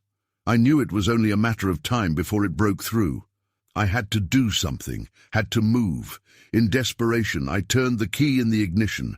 To my utter shock, the engine roared to life. I didn't question this miracle. I just threw the truck into gear and floored it. The creature lost its grip and tumbled off the cab, but I could hear its enraged howl, even over the engine noise. I drove like a man possessed, my eyes flicking constantly to the mirrors, and there it was, racing after the truck with impossible speed. Its gait was unlike anything I'd ever seen, a kind of loping run that ate up the distance between us. I pushed the rig as hard as I dared on the dark road, taking curves at speeds that had the trailer swaying dangerously. But no matter how fast I went, I couldn't shake my pursuer. It was always there in my mirrors, those glowing eyes fixed on me with terrifying intensity. As the miles flew by, I began to notice other shapes joining the chase, darker patches against the night, running alongside my original pursuer. There were more of them, a pack, and they were herding me. I realized too late that I'd been so focused on what was behind me that I hadn't been paying attention to where I was going. The pack had driven me off the main highway onto a smaller road that wound up into rocky hills. The rig labored on the steep incline, slowing despite my best efforts. That's when I saw it, a sharp turn ahead, with nothing but open air beyond. They had driven me to the edge of a cliff. I slammed on the brakes, the truck's tires screaming as I fought to stop before the drop-off. The rig shuddered to a halt, mere feet from the edge. I sat there, gasping for breath, my hands shaking on the wheel. In my mirrors, I could see the pack forming a semicircle behind the truck, cutting off any chance of retreat. For a long moment, nothing moved. Then, slowly, the largest of the creatures, the one that had been on my cab, approached the driver's side door. It reared up on its hind legs, bringing its face level with my window. Those intelligent, hungry eyes bored into mine. And then it spoke. The sound that came from its throat was like nothing I'd ever heard before. A series of growls and clicks that nonetheless had the unmistakable cadence of language. I couldn't understand the words, but the meaning was clear. Get out. I was trapped. If I stayed in the truck, they would find a way in eventually. If I tried to drive off the cliff, well, that would be doing their job for them. My only chance, slim as it was to face them. With trembling fingers, I reached for the door handle. As I pushed the door open, the creature backed away, giving me room to climb down. My legs nearly gave out as I stepped onto the road, but I forced myself to stand straight, to meet those terrifying eyes. The creature tilted its head, studying me with an unsettling intensity. Then it made that sound again, that impossible speech. To my shock, I felt my lips and tongue moving in response, forming sounds I didn't understand. It was as if some deep, primal part of my brain was taking over, communicating in a language I didn't know I knew. What followed was the strangest conversation of my life. I don't know how long we stood there, this impossible creature and I, growling and clicking at each other under the desert stars. But gradually I began to understand. They were old, these creatures, ancient. They had roamed these lands long before humans arrived, and they had watched as we spread across their territory, building our roads and cities. They weren't evil, not really, just territorial, and very, very hungry. I was an intruder in their hunting grounds. In the old days, I would have simply been prey, but things had changed. They had learned that killing humans brought unwanted attention, so they had developed a new strategy. As our bizarre conversation concluded, the creature stepped back, gesturing with one clawed hand toward my truck. The meaning was clear: go, leave, and don't come back. I didn't need to be told twice. I climbed back into my rig, my legs still shaky. As I turned the key, I looked in my mirror one last time. The pack was melting away into the darkness, all except for the leader. It watched me with those intelligent eyes as I put the truck in gear and began to drive away. I never drove that route again. I told my boss I'd quit if he tried to assign me to it. Eventually, I left trucking altogether. These days, I stick to well-lit city streets and try not to drive at night if I can help it. But sometimes, on dark nights when the wind howls outside my window, I find myself listening, waiting. And I wonder if, somewhere out there on a lonely stretch of highway, another unsuspecting driver is about to learn that they're not at the top of the food chain after all, because now I know the truth. The night is not empty. There are hunters out there, ancient and cunning, and sometimes, just sometimes, they let their prey go, if you can speak their language. Story 11. You know that feeling when you're being watched. It's like a weight pressing down on your shoulders, making the hairs on the back of your neck stand up. Even though you can't see anything out of the ordinary, that's how it started for me, just a run, a routine jog along a forest trail I'd hit dozens of times before. But on that day, something was different. I didn't know it yet, but the shadows had eyes. I've always loved running alone, especially on trails where the trees tower above and the air smells like pine needles and damp earth. The sounds of the city fade away, replaced by the rhythmic thud of my footsteps on the dirt and the soft rustling of leaves in the wind. The forest near my home in Northern California was perfect for that. Winding trails, endless greenery, and usually not a soul in sight. It was a Saturday afternoon when I headed out, the sun still high but beginning its slow descent toward the horizon. The air was warm, the kind of crisp autumn day that made you want to breathe deep and keep moving forever. I'd parked my car at the trailhead and stretched for a few minutes, mentally preparing for an easy 5-mile loop. Nothing too intense, just enough to clear my head after a long week at work. The first mile was uneventful. My legs felt good, my breath came easy, and the trail stretched out before me like an old friend. The forest was alive with the usual sounds: birds chirping, squirrels darting across the path, the occasional rustle of something unseen in the underbrush. Normal stuff. I zoned out, letting my body move on autopilot as I focused on the rhythm of my steps. But about 2 miles in, I noticed it, a shadow at the edge of my vision. At first, I thought it was a trick of the light. The sun filtering through the trees can play games with your eyes if you're not paying attention. But the shadow wasn't just a fleeting flicker. It was there, on the hillside to my left, moving in and out of the tree line like something big was following me. I slowed down, my pulse quickening. I couldn't get a clear look at it, not without stopping completely, and that seemed like a terrible idea. My heart hammered against my chest as I kept my pace steady, trying to pretend I hadn't noticed. Maybe it was just another runner, or a deer. Yeah, probably a deer, I told myself. They could move fast through the woods, and their size might explain the way the shadow had seemed human. But deep down, I knew it wasn't a deer. It was too tall, too deliberate in its movements. The trees thinned slightly as I rounded a bend, the trail narrowing as it hugged the side of a steep ridge. I picked up my pace, hoping the shadow would disappear, but it didn't. Every time I glanced to my left, I caught a glimpse of it, keeping pace with me. I tried to shake off the growing unease, telling myself it was just a trick of my imagination. I was alone out here, right? Except that nagging feeling in my gut told me otherwise. I could feel it. Someone, something was watching me.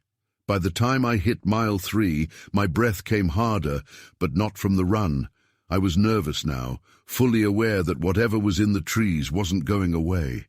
I glanced behind me, hoping to see another runner or maybe a hiker, but the trail was empty. My skin prickled with unease. I wasn't used to feeling this way out here. The forest had always been a refuge, a place where I could be alone without being lonely, but today I felt anything but alone. The next time I saw the shadow, it was closer, moving faster. I cursed under my breath and forced myself to keep going. The trail dipped down into a shallow ravine, dense with trees and undergrowth. My heart pounded in my ears, my body instinctively picking up speed as I plunged into the darker part of the forest. The air was cooler here, the light dimmer, and the shadows stretched long across the path. And then I heard it, footsteps, heavy, deliberate footsteps, crunching through the leaves and twigs just behind me. They were out of sync with my own, not an echo, but something, or someone, following me. My mind raced, adrenaline surging through my veins. There shouldn't have been anyone out here. The trailhead had been empty, and I hadn't passed anyone on the way. But the footsteps were real, and they were getting closer. I didn't want to stop, but I knew I had to. I had to see what it was. I slowed down, pretending to tie my shoe, stealing glances over my shoulder. The footsteps stopped as I did, and the forest went unnervingly quiet. I scanned the trees behind me, but saw nothing. No figure, no shadow, no movement. But I could feel it, that heavy presence, like something was standing just out of sight, watching, waiting. My heart raced as I stood back up, my legs trembling. I needed to get out of here. I turned back toward the trail, but before I could take a step, there it was again, movement, fast, in the corner of my eye. I spun around, flashlight in hand now, aiming the beam at the trees, but it was gone. Whatever had been following me had disappeared into the underbrush. The footsteps were gone, but I knew it was still there, lurking. I bolted. I ran harder than I'd ever run in my life, my legs burning, lungs screaming for air. The trail twisted and turned, but I didn't slow down. The sun was sinking lower now, casting long shadows across the path, and every time I glanced over my shoulder, I half expected to see something emerging from the trees, coming after me. But nothing came. Just the echo of my own breath, the pounding of my feet on the dirt, and the oppressive weight of the silence around me. By the time I reached the last stretch of the trail, the forest had grown darker, the trees casting shadows that seemed to reach out like claws. My car was parked just ahead, and I could see it now, a small glimmer of hope at the end of the trail. I pushed harder, sprinting the last few yards, my chest heaving as I skidded to a stop beside the car. I fumbled with the keys, my hands shaking, glancing nervously over my shoulder. The forest was still, quiet, too quiet. I yanked the door open and practically threw myself inside, locking the doors behind me. My breath came in shallow gasps as I gripped the steering wheel, staring out at the trees, waiting for something, anything, to step out of the shadows. But nothing came. Just the quiet of the forest and the fading light of the setting sun. I sat there for a long time, my heart slowly returning to a normal rhythm. It wasn't until I finally started the engine that I allowed myself to look back at the trailhead one last time, and that's when I saw it. A figure, tall and dark, standing at the edge of the trees, watching me. I couldn't make out any details, just a hulking silhouette, too large to be human, but too upright to be an animal. My stomach dropped. I hit the gas and sped out of the parking lot, not looking back until I was miles away, the trailhead long behind me. My mind raced, trying to make sense of what had happened. I kept telling myself it was just an animal, a trick of the light, maybe even my own paranoia. But deep down, I knew the truth. Something had been out there, something big, something that didn't belong, and it had been following me. It's been days since that run, and I haven't gone back. I can't bring myself to return to that trail, even though it's one of my favorites.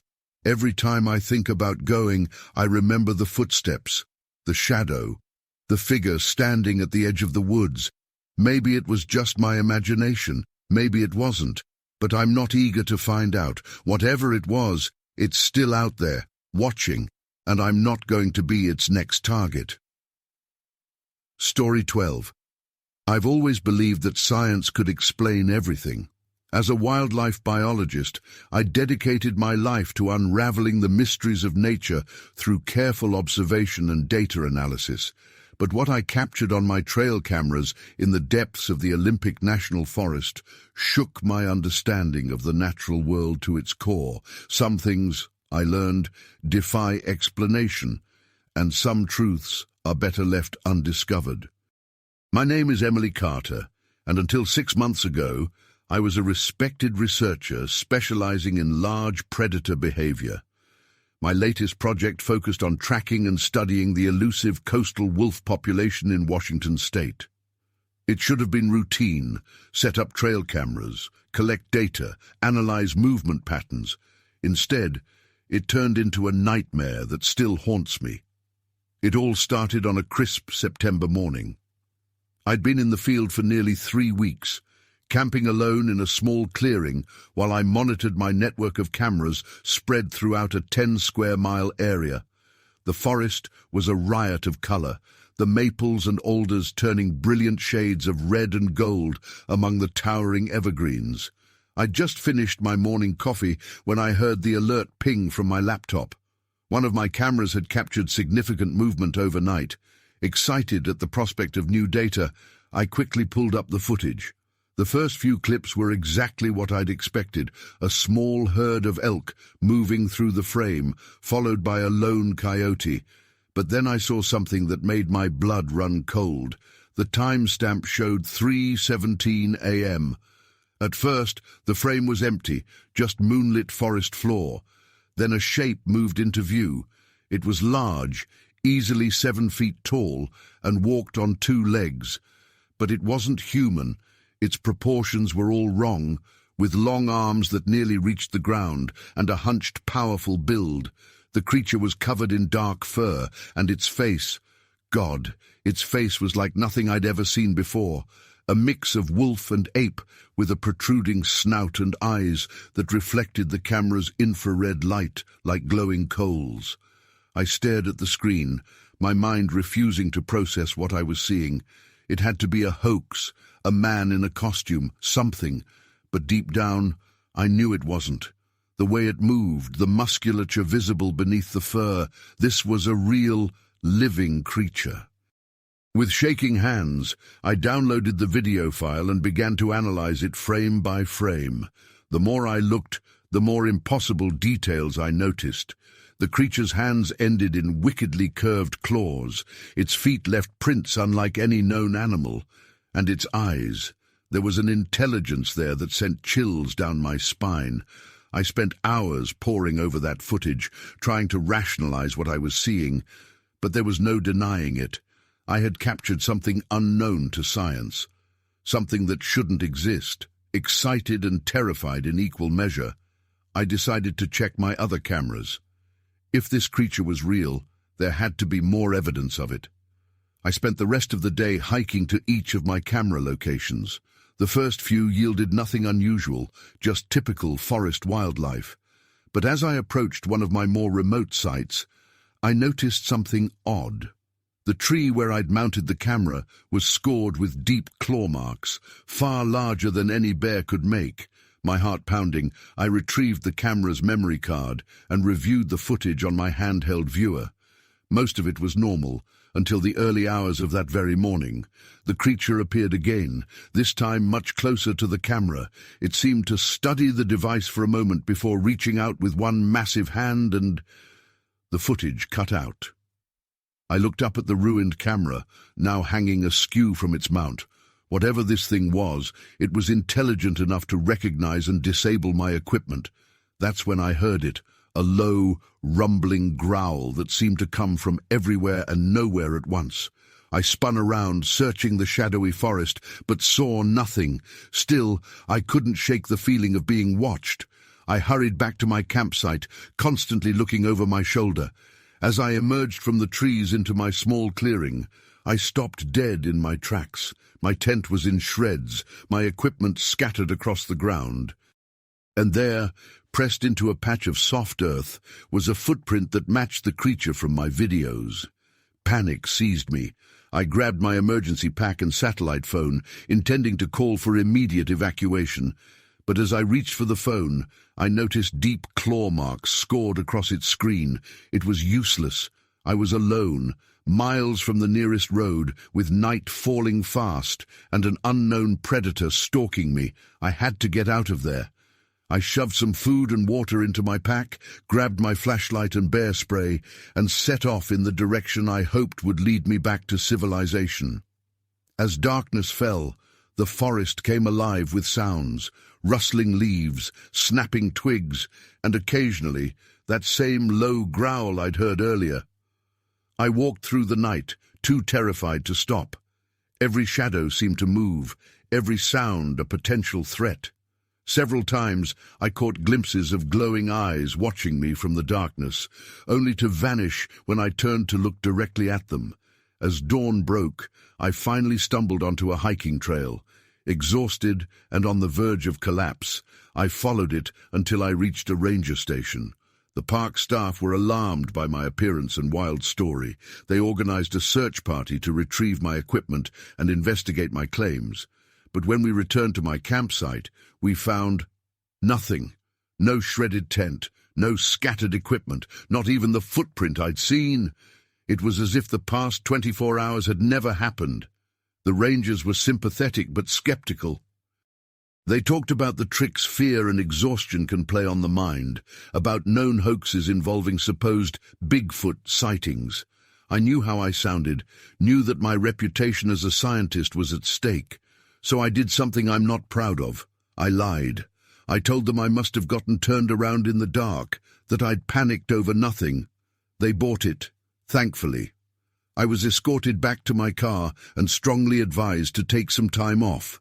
I nodded, smiled, and promised to get some rest. But I couldn't let it go.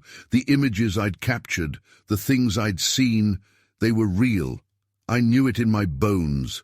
Over the next few months, I threw myself into research. I pored over folklore, cryptozoology texts, even conspiracy theories. I reached out to other researchers who claimed to have encountered similar phenomena, always under the guise of investigating hoaxes. Slowly, a picture began to emerge. There were others out there who had seen what I had seen. Not many, and most were afraid to speak openly about their experiences. But the similarities in their accounts were undeniable. Whatever I had encountered in those woods, it wasn't alone. There was a whole species out there, intelligent and elusive, that had managed to stay hidden from mainstream science. Some called them Bigfoot, others Sasquatch or a dozen other names. But they were real. I've struggled with whether to go public with what I know. On one hand, it could be the zoological discovery of the century. On the other, I've come to understand why these creatures have remained hidden for so long. They're intelligent, they're powerful, and they very much want to be left alone. There are nights when I wake up in a cold sweat, convinced I can hear that low growl outside my window. I've moved to the city, surrounded myself with the comforting sounds of traffic and sirens. But I can't shake the feeling that I'm still being watched. I don't go into the deep woods anymore. My career has shifted to safer, more conventional research, but sometimes when I'm driving past a dark forest or hiking on a well-traveled trail, I find myself scanning the tree line, waiting, wondering, because now I know the truth. There are things out there that science can't explain, things that lurk in the shadows between the trees, watching us even as we search for them, and maybe, just maybe, it's better that way. The wilderness keeps its secrets, and some of them have teeth. Story 13. The river had always been my sanctuary. The steady rush of water over smooth stones, the scent of pine carried on the breeze. It was the one place where I could think, where everything seemed to make sense. But that night, as the sun slipped beneath the horizon and the first stars winked into view, something changed. The river that had always felt like home now felt wrong. I wasn't alone. I could feel it. Something was watching me. I had convinced my friends Jenna, Matt, and Kyle to come camping with me at this secluded spot deep in the mountains. It wasn't exactly easy to get to, but that was part of the appeal. No other campers, no tourists, just us and the untouched wilderness. The river was the crown jewel of the place, carving its way through the valley, a perfect soundtrack for a weekend of unwinding. We'd set up camp in the late afternoon, 2 tents, a fire pit, the essentials. Jenna was always the organized one, making sure we had everything in place before it got dark. Matt and Kyle, on the other hand, were more interested in cracking open beers and skipping rocks across the water. It was perfect, everything we wanted, quiet, isolated, peaceful. But as dusk settled in, and the deep blue sky began to fade into the dark navy of night, that peace started to unravel. It started with the silence. I was sitting by the fire, half listening to Jenna talk about her latest job stress, when I realized that something was off.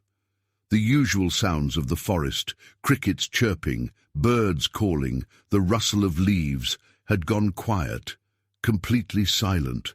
Like the entire forest was holding its breath. Even the river, which had been babbling away only moments before, seemed quieter, muted somehow. I glanced around, trying to shake the feeling creeping up my spine. "Do you guys hear that?" I asked, my voice sounding louder than I intended in the stillness. "Hear what?" Kyle asked, tossing another log onto the fire. "That's the problem," I said, standing up. "It's too quiet." Jenna frowned, listening for a moment before shaking her head. "Come on, it's a forest. Things get quiet sometimes. Relax, it's just us out here." But it didn't feel like just us. I scanned the tree line, the firelight casting long shadows over the tents and the surrounding trees. The river flowed gently behind us, and everything seemed normal, but the silence was thick, almost oppressive, and my instincts were screaming at me that something wasn't right. Still, I didn't want to freak everyone out, so I sat back down, trying to laugh it off. "Yeah, you're probably right," I muttered, but I kept my eyes on the tree line, unable to shake the feeling that we were being watched. As the night wore on, the fire crackled and the beer flowed freely. Matt and Kyle were swapping stories, their voices loud and carefree, but I couldn't focus. I kept glancing toward the river, where the darkness seemed to press in more heavily than usual. The moon was out, casting a silvery glow on the water, but it did little to ease the growing unease gnawing at the back of my mind. Then came the first sound. It wasn't loud, just a soft splash, like something moving through the shallow edge of the river, but it was enough to snap me out of my thoughts. I turned, staring at the water. Jenna noticed my sudden shift and followed my gaze. "Did you hear that?" I whispered, my voice tight. She shook her head, but I could see the uncertainty in her eyes. "Maybe it was a fish or something." "Maybe," I said, though I didn't believe it. Matt and Kyle were oblivious, still talking and laughing, but I couldn't shake the feeling that something was wrong. I stood up, taking a few steps toward the riverbank, the soft glow of the fire at my back. The trees loomed tall around me, their branches swaying gently in the breeze, but something felt off. I could feel it, that prickling sensation at the back of my neck, like eyes were watching me from the darkness. Another splash, louder this time, closer. I froze, my heart pounding in my chest. The water in the river rippled, disturbed by something moving beneath the surface. My mind raced with possibilities, an animal maybe, a deer coming down to drink. But it didn't move like a deer, and whatever it wasn't leaving. Jenna stood up behind me, her voice low. "David, what is it?" "I don't know," I muttered, my eyes locked on the water. The moonlight glinted off the surface, and for a split second I thought I saw something dark and hulking, just beneath the surface. I took a step back, my pulse quickening. That's when the footsteps started. They weren't loud at first, just a faint rhythmic crunching of gravel, like someone, or something, was walking along the riverbank, just out of sight. but the closer they came, the more unnatural they sounded, heavy, deliberate, too slow to be an animal, too purposeful to be nothing. My breath caught in my throat as I scanned the tree line, searching for the source, but there was nothing, just shadows and the eerie quiet of the forest. "Guys," I called, my voice trembling now, "do you hear that?" Matt and Kyle finally stopped talking, their laughter dying in the still air. They exchanged a glance before standing up, looking around.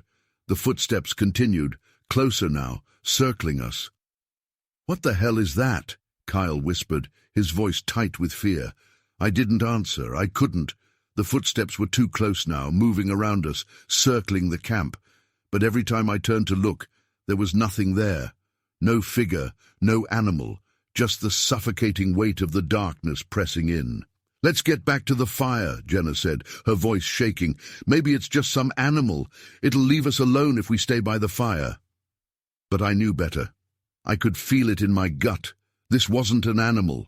This was something else. We gathered around the fire, our backs to the flickering flames, our eyes scanning the darkness. The footsteps had stopped, but the air was thick with tension, like the forest itself was waiting for something to happen. Then, from the river, came another splash, but this time it was massive, like something big, really big, had moved through the water. Matt grabbed the flashlight from his pack and pointed it toward the river, the beam cutting through the darkness. For a moment, there was nothing, just the gentle flow of the river, the trees swaying in the breeze. But then, in the shallow water near the bank, we saw it. A figure, huge, hunched over, its body half submerged in the water. It was too dark to make out any details, but it was there, looming over the water, motionless. I could feel my heart pounding in my ears as I stared at it, my breath coming in short, panicked bursts. Whatever it wasn't human, it wasn't an animal, it was something else.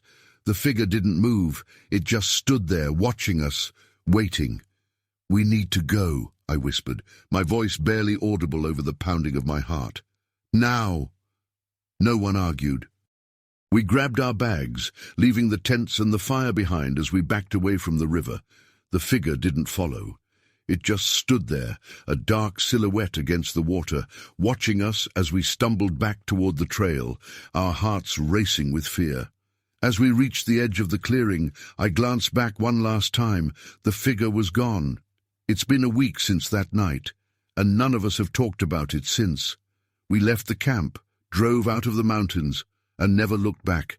But every night as I lie awake, I think about that figure by the river, what it was, why it was watching us, and why it let us go. Whatever it was, I know one thing for sure. I'm never going back to that river again. Story 14. I've been a hunter all my life, tracking everything from white-tailed deer to grizzly bears. But on that fateful night in the Alaskan wilderness, I learned what it truly means to be hunted. Some predators, I discovered, are beyond our understanding, and some hunts end with the hunter becoming the prey. My name is Jack Hawkins, and until last October, I thought I knew every trick in the book when it came to tracking and taking down big game. 30 years of experience had made me cocky, I suppose, but what I encountered in those snow-covered mountains humbled me in ways I never thought possible. It was the first week of the hunting season, and I'd ventured deep into the Alaskan interior, far from the usual hunting grounds. I was after a trophy bull moose, something to cap off my career before retiring my rifle for good. The area was remote, accessible only by bush plane, and I'd been dropped off with enough supplies for a 2-week solo hunt. The first few days were uneventful. I saw plenty of game sign, moose tracks, scat, rubbed trees, but no animals large enough to warrant taking a shot. On the 4th day, that changed. I woke before dawn, the air inside my tent crisp and biting. As I emerged, I saw that a light snow had fallen overnight, dusting the landscape in white, perfect tracking conditions. I set out, moving quietly through the pre-dawn darkness. As the sky began to lighten, I spotted something that made my heart race. The largest moose tracks I'd ever seen. The print was fresh, the edges still sharp in the new snow. Whatever had made it was close, and it was massive. Without hesitation, I began to follow the trail. It led me deeper into the wilderness, through dense spruce forests and across icy streams. As the day wore on, I noticed something odd about the tracks. They seemed to be moving with purpose, not the usual meandering path of a grazing animal. It was almost as if the moose knew it was being followed and was deliberately leading me somewhere. I shook off the unsettling thought. Decades of experience had taught me that animals don't think that way. I was just projecting human qualities onto my quarry, a rookie mistake. Still, I couldn't shake a growing sense of unease. As dusk approached, I came to a small clearing. The tracks led straight across it and into a dark thicket on the other side. I paused at the edge, something primal warning me not to enter those shadows. But the hunter in me, the part that had been tracking this beast all day, wouldn't let me turn back now. I took a deep breath and stepped into the thicket. The branches seemed to close in around me, blocking out what little light remained. I moved slowly, carefully, my rifle at the ready. Suddenly, the forest went silent. No bird calls, no rustling leaves, nothing. Just an oppressive, waiting stillness. That's when I heard it, a low, rumbling growl that was like no animal I'd ever encountered. It seemed to come from everywhere and nowhere at once. I spun around, trying to locate the source of the sound, and that's when I saw it. At first, I thought it was a bear. But as my eyes adjusted to the gloom, I realized I was looking at something else. It was massive, easily 8 feet tall, covered in dark, matted fur. But it wasn't a bear. It stood on 2 legs, its arms unnaturally long, ending in hands tipped with wicked claws. And its face, God, its face was a nightmare, a mix of wolf and something almost human, with eyes that glowed with an unnatural intelligence. I stood frozen, my mind refusing to process what I was seeing. The creature tilted its head, studying me with those terrifying eyes. Then it grinned, revealing rows of razor-sharp teeth. In that moment, I understood with sickening clarity, I hadn't been tracking a moose. I'd been lured into a trap. Instinct took over. I raised my rifle and fired, the sound deafening in the enclosed space. The creature roared, a sound of rage rather than pain, and charged. I turned and ran, crashing through the underbrush, branches whipping my face. Behind me I could hear the monster in pursuit, moving with impossible speed through the dense forest. I ran until my lungs burned and my legs felt like lead. But no matter how fast I went, I could hear my pursuer getting closer. As I burst out of the tree line onto a snow-covered slope, my foot caught on a hidden root. I went down hard, tumbling and sliding down the incline. When I came to a stop, dazed and winded, I realized I'd lost my rifle in the fall. I struggled to my feet, searching desperately for the weapon, but it was gone. I was alone and unarmed, with night falling fast and an unknown predator on my trail. A howl echoed across the mountainside, a sound so primal and hungry that it froze the blood in my veins. It was answered by another howl, then another. There was more than one of them. Panic gave me new strength. I ran again, no longer caring about direction or stealth. My only thought was to put distance between myself and those howls. As I crested a ridge, I saw something that gave me a flicker of hope.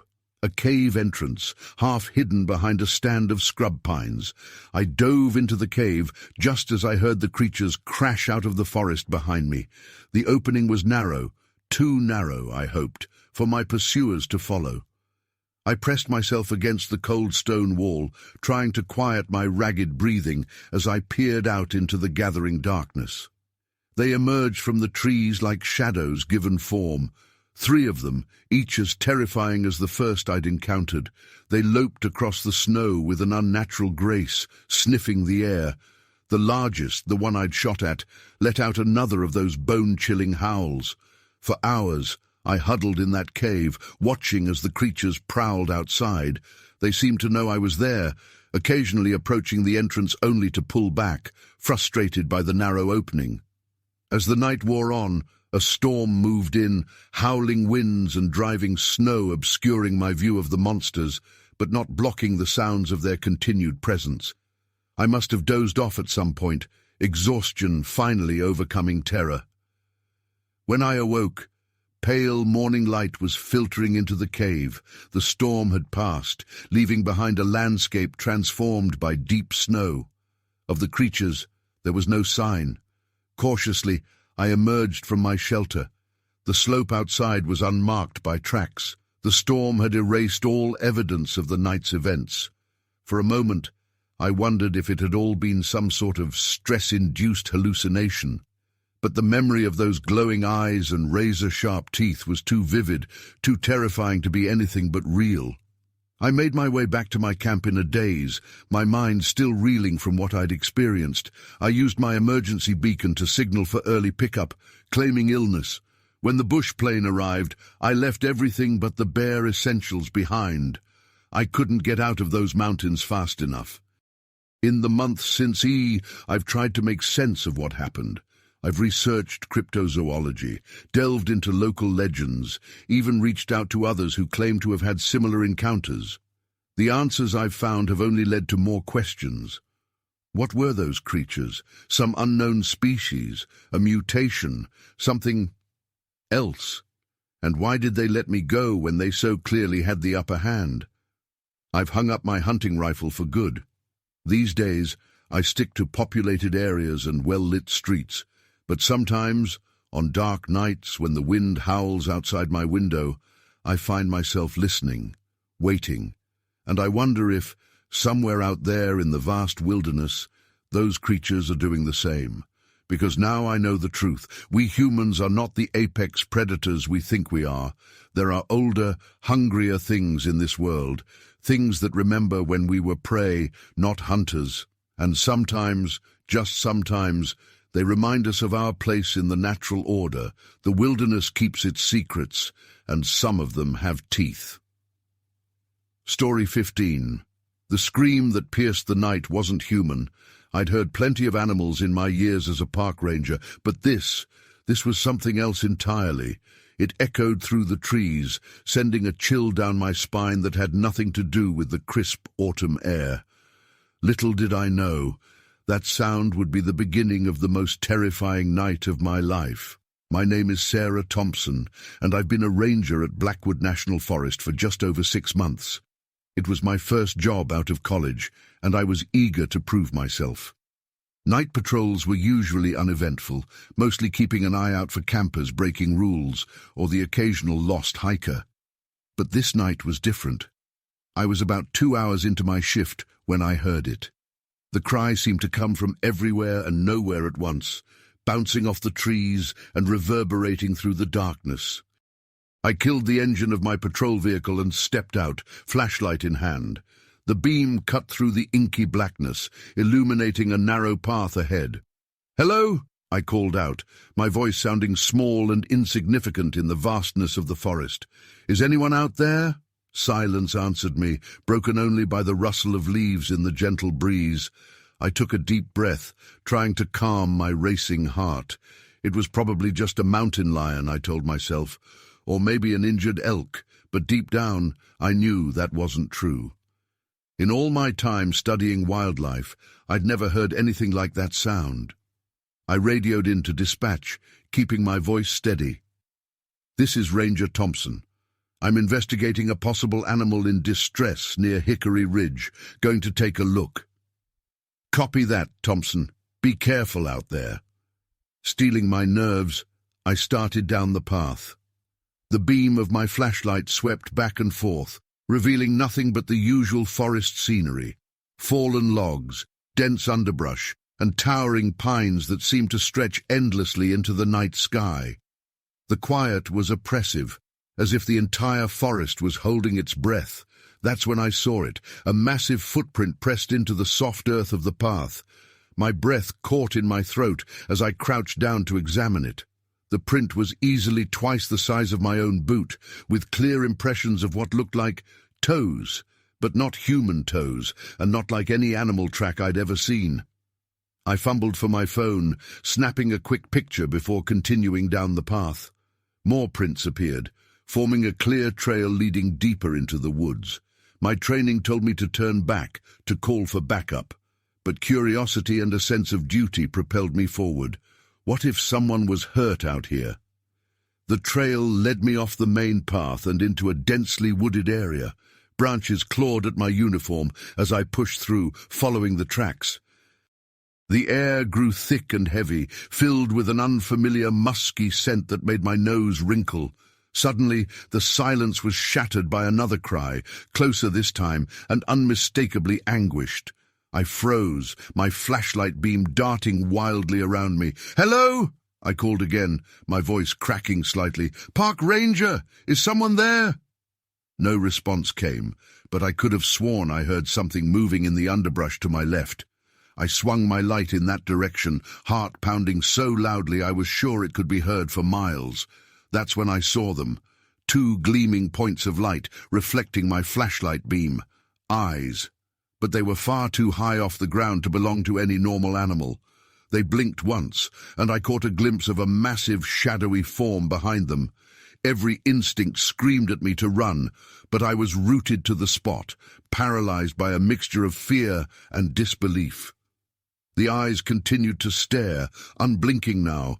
I could hear heavy breathing, a low rumble that seemed to vibrate the very air around me. "What are you?" I whispered, more to myself than the creature before me. As if in response, a deafening roar split the night.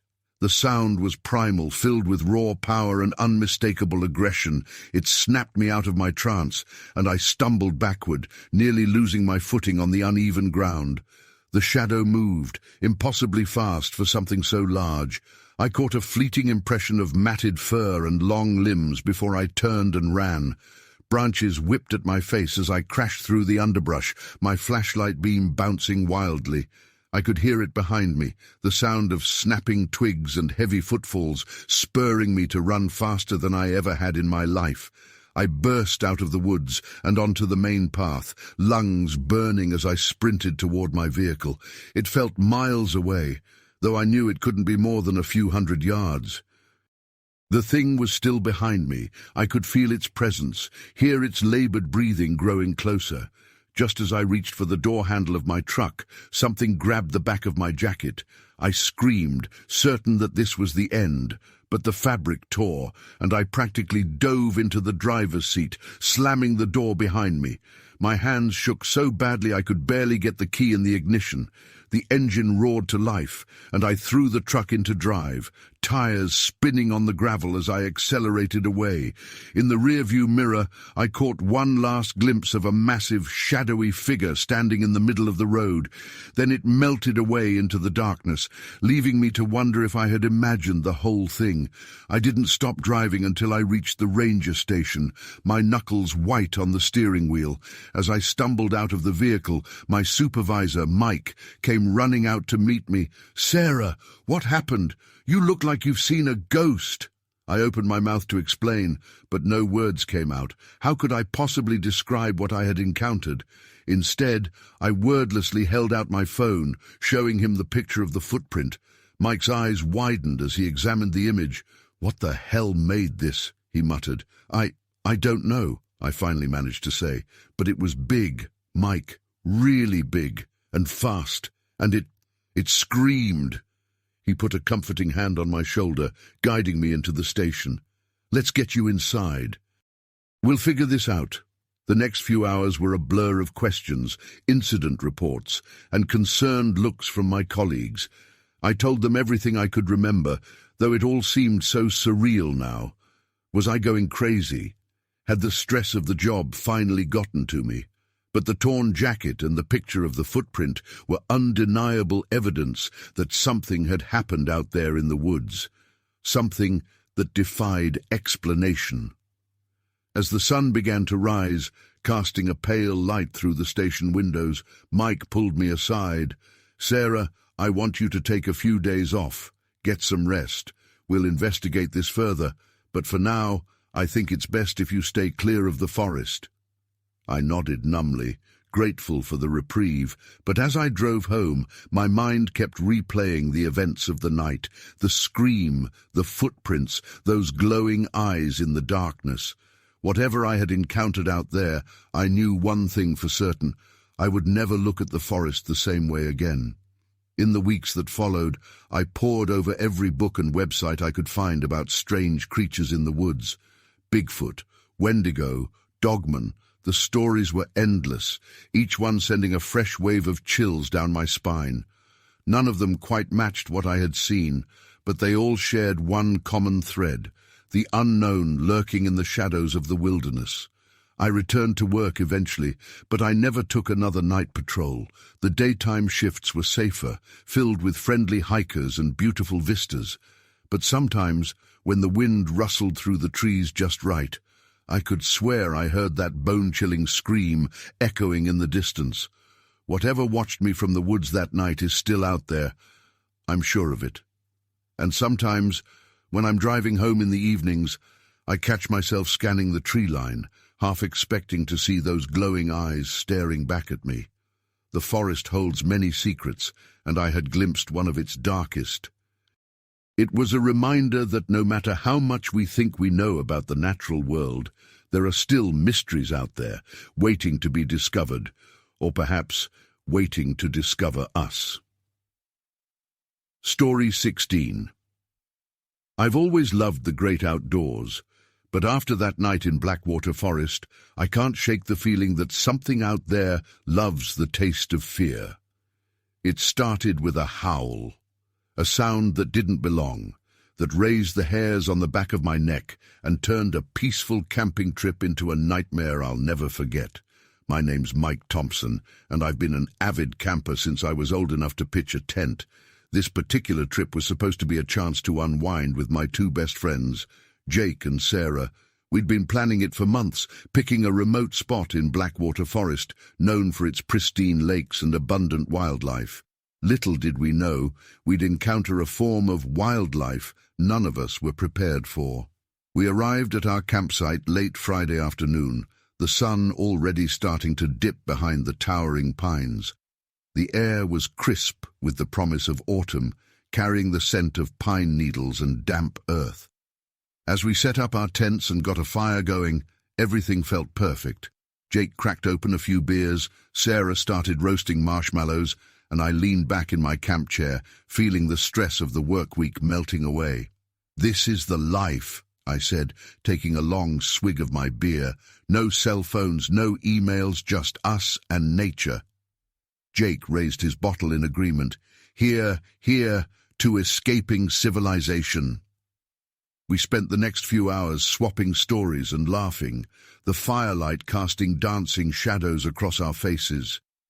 As the night wore on, the forest around us seemed to come alive with the usual sounds: the hoot of an owl, the rustle of small animals in the underbrush. It was peaceful, comforting even.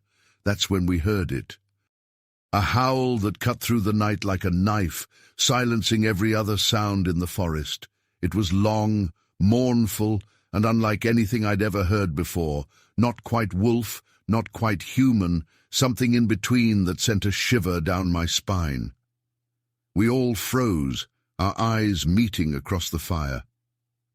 "What the hell was that?" Sarah whispered, her marshmallow forgotten on its stick.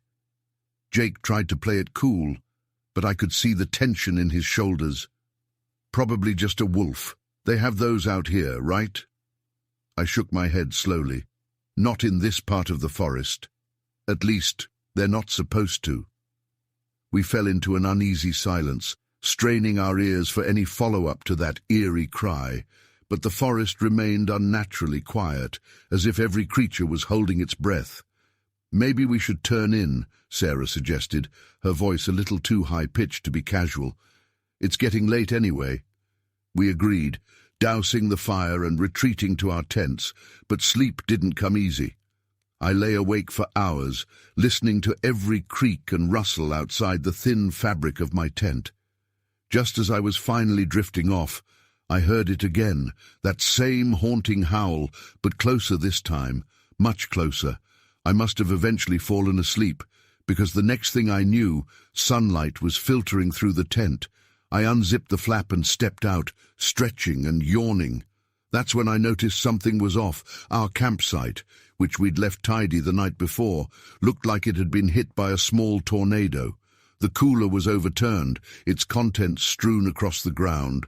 Our backpacks had been rifled through, clothes and gear scattered everywhere, and there, on a nearby tree trunk, were deep gouges that looked disturbingly like claw marks. "Guys!" I called out, my heart racing.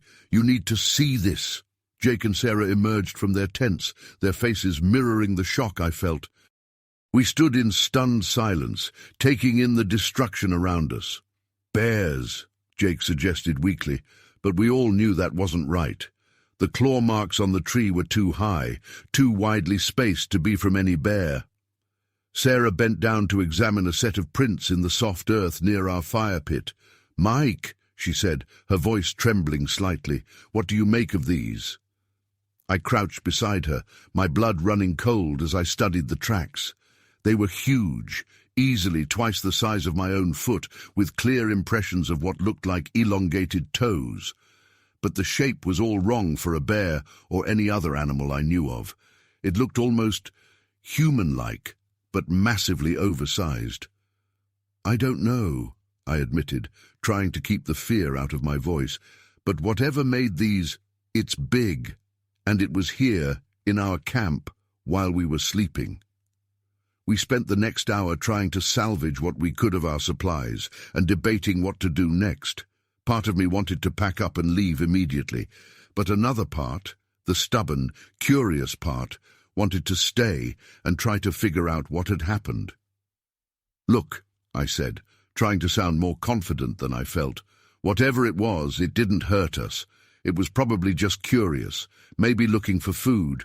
We can move our campsite, be more careful about storing our supplies.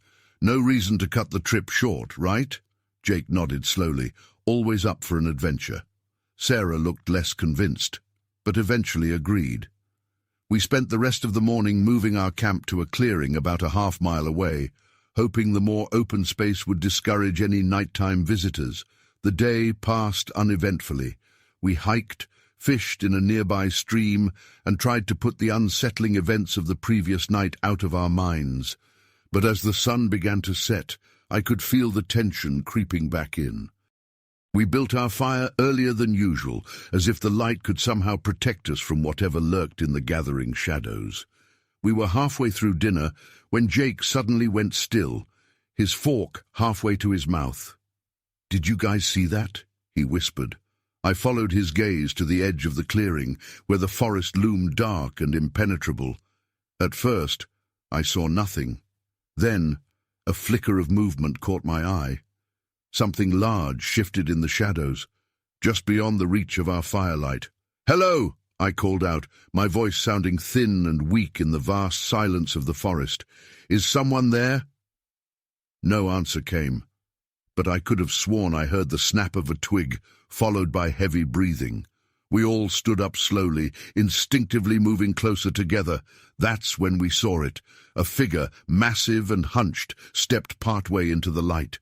It was covered in thick, matted fur, with long arms that nearly touched the ground. But it was the face that haunted my nightmares for months afterward, a bizarre mix of human and canine features, with eyes that reflected the firelight like twin flames.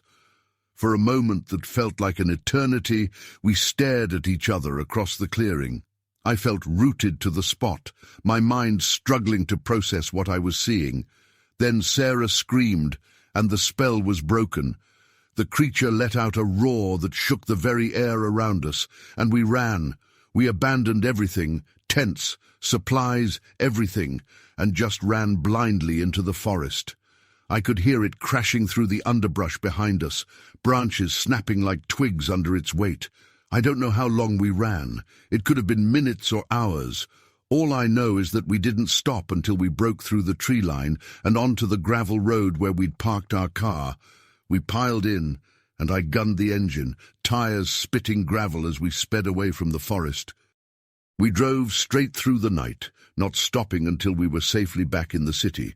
For days afterward, we debated whether to report what we'd seen. In the end, we decided against it. Who would believe us? We'd sound crazy, and part of me worried that talking about it would somehow make it more real. It's been 6 months since that night in Blackwater Forest. Jake and Sarah don't like to talk about it, preferring to pretend it never happened. But I can't forget. Sometimes, when the wind blows just right, I swear I can hear that unearthly howl echoing in the distance. And on dark nights, I find myself scanning the shadows, half expecting to see those glowing eyes staring back at me. I still go camping. I still love the outdoors. But now I always sleep with one eye open, acutely aware that there are things in this world that defy explanation. Things that remind us that no matter how civilized we think we are, we're still just visitors in the wild, and sometimes the wild bites back. Story 17. They say a picture is worth 1,000 words, but the one I took that day in Whispering Pines Forest left me speechless. It wasn't until I got home and really looked at it that I realized what I'd captured. By then, it was too late. I'd seen something I couldn't unsee, and it was coming for me. My name is Emily Roth, and I'm, or I guess I should say I was, a nature photographer. I'd been doing it professionally for about 5 years, specializing in wildlife and landscapes. That fateful day, I was on assignment for a travel magazine, tasked with capturing the raw beauty of Whispering Pines, a vast stretch of old-growth forest known for its diverse ecosystems and stunning vistas. I arrived at the forest just as dawn was breaking, the early morning mist still clinging to the trees.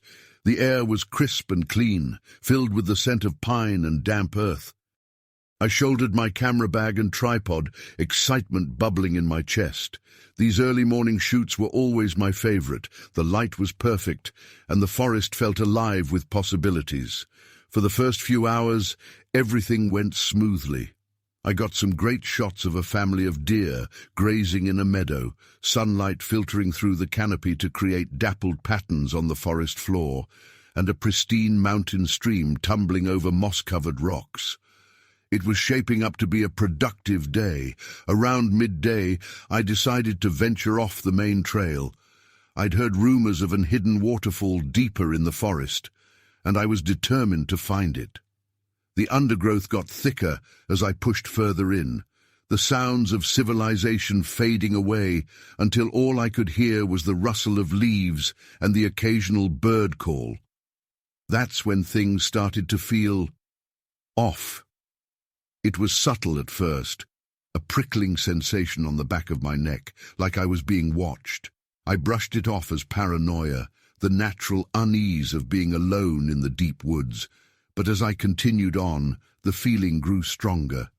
The air seemed to grow thicker, almost oppressive. The bird calls ceased, leaving an eerie silence broken only by my own footsteps and labored breathing. I paused, unease growing in the pit of my stomach. Maybe this wasn't such a good idea after all. Just as I was about to turn back, I heard it, the faint sound of rushing water. The waterfall. My curiosity overcame my apprehension, and I pressed on, following the sound. I emerged into a small clearing, and there it was. A beautiful, secluded waterfall cascading down a rocky cliff face into a crystal-clear pool. It was perfect, exactly the kind of shot I'd been hoping for. I set up my tripod and began composing the shot.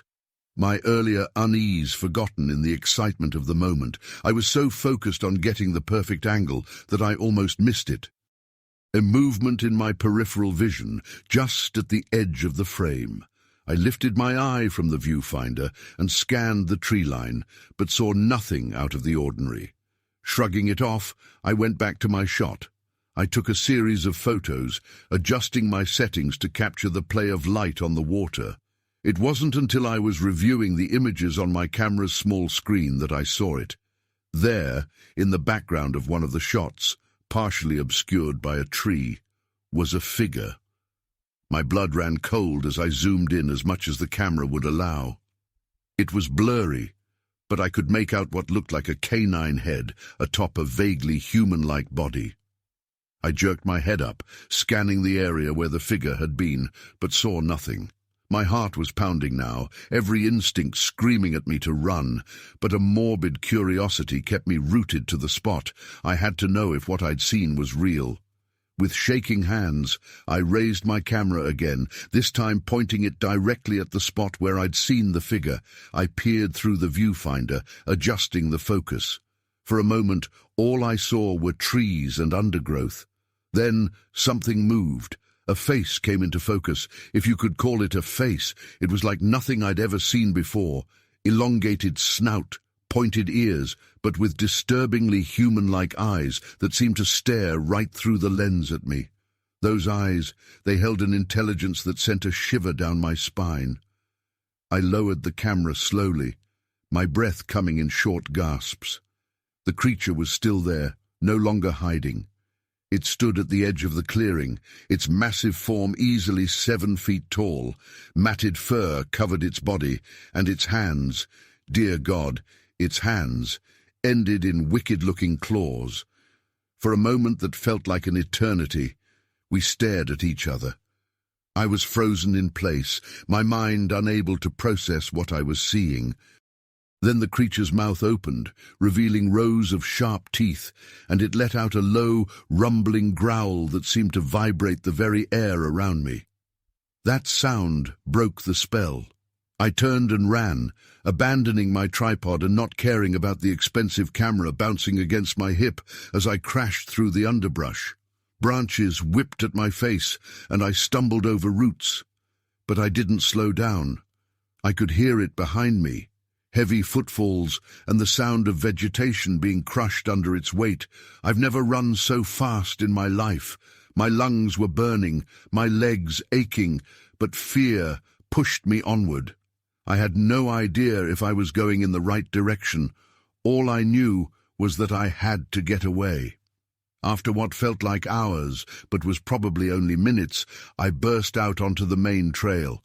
I could see my car in the parking lot ahead, a beacon of safety. With a final burst of speed, I sprinted towards it, fumbling for my keys. I threw myself into the driver's seat, locking the doors and starting the engine in one frantic motion. As I peeled out of the parking lot, I caught a glimpse of something large moving at the edge of the forest in my rearview mirror. Then I was on the main road, driving well above the speed limit, my hands shaking on the steering wheel. I didn't stop driving until I was back in the city, the familiar sights and sounds of civilization helping to calm my frayed nerves. But even as I sat in my apartment that night, doors locked and curtains drawn, I couldn't shake the feeling that this wasn't over. The next few days were a blur. I couldn't sleep, couldn't eat. Every time I closed my eyes, I saw that face, that impossible, terrifying face. I obsessively reviewed the photos I'd taken, but the one clear shot of the creature was gone, deleted or never existed. I couldn't be sure. All I had left were the blurry images of something in the background, not clear enough to prove anything. I debated whether to tell anyone what I'd seen. Who would believe me? I'd sound crazy, but keeping it to myself was driving me mad. In the end, I decided to confide in my best friend, Lisa. She listened patiently as I poured out the whole story, her expression growing more concerned by the minute. "Emily," she said gently when I'd finished, "are you sure you're okay? Maybe the stress of work is getting to you. Have you thought about talking to someone?" I could see the doubt in her eyes, the unspoken suggestion that I might be losing it. And maybe I was. Maybe it had all been some sort of stress-induced hallucination. But deep down, I knew what I'd seen was real. A week after the incident, I was at home editing some photos when I heard a noise outside my window, a scratching sound, like claws on glass. My heart nearly stopped. Slowly, I turned to look. There, peering in through a gap in the curtains, were those eyes. those same intelligent, inhuman eyes I'd seen in the forest. Our gazes locked, and I knew with terrifying certainty that it had followed me, that it had been watching me all this time, waiting. As I sit here now, writing this, I can hear it moving around outside. The scratching has become more insistent, the growls louder. I don't know how much longer the doors will hold. I'm leaving this account in the hope that someone will find it, that someone will believe me, because the truth is out there, in the dark woods and wild places. There are things in this world that defy explanation, creatures that shouldn't exist. And sometimes, when we go looking for the perfect shot, we capture something that was never meant to be seen, something that doesn't like being exposed. If you're reading this, please be careful out there. And if you're ever in the woods and feel like you're being watched, run, and don't look back. Because some things, once seen, can never be unseen. And they just might follow you home. Story 18. I've been a hunter for 30 years, tracked everything from deer to bear, but nothing in my life prepared me for what I encountered in the depths of Shadow Mist Forest. It was supposed to be a routine hunting trip. Instead, it became a fight for survival against something that shouldn't exist. My name is John Hawkins, and I've been hunting these woods since I was old enough to hold a rifle. I know every trail, every ridge, every hidden glen, or at least I thought I did. That day changed everything I thought I knew about the forest and about what might be lurking in the shadows of our world. It was early November, the air crisp with the promise of winter. I'd set out before dawn, my breath forming small clouds in the cold morning air. The forest was quiet, still waking up as I made my way deeper into the trees. I was after a big buck I'd been tracking for weeks, and today felt like the day I'd finally bag him.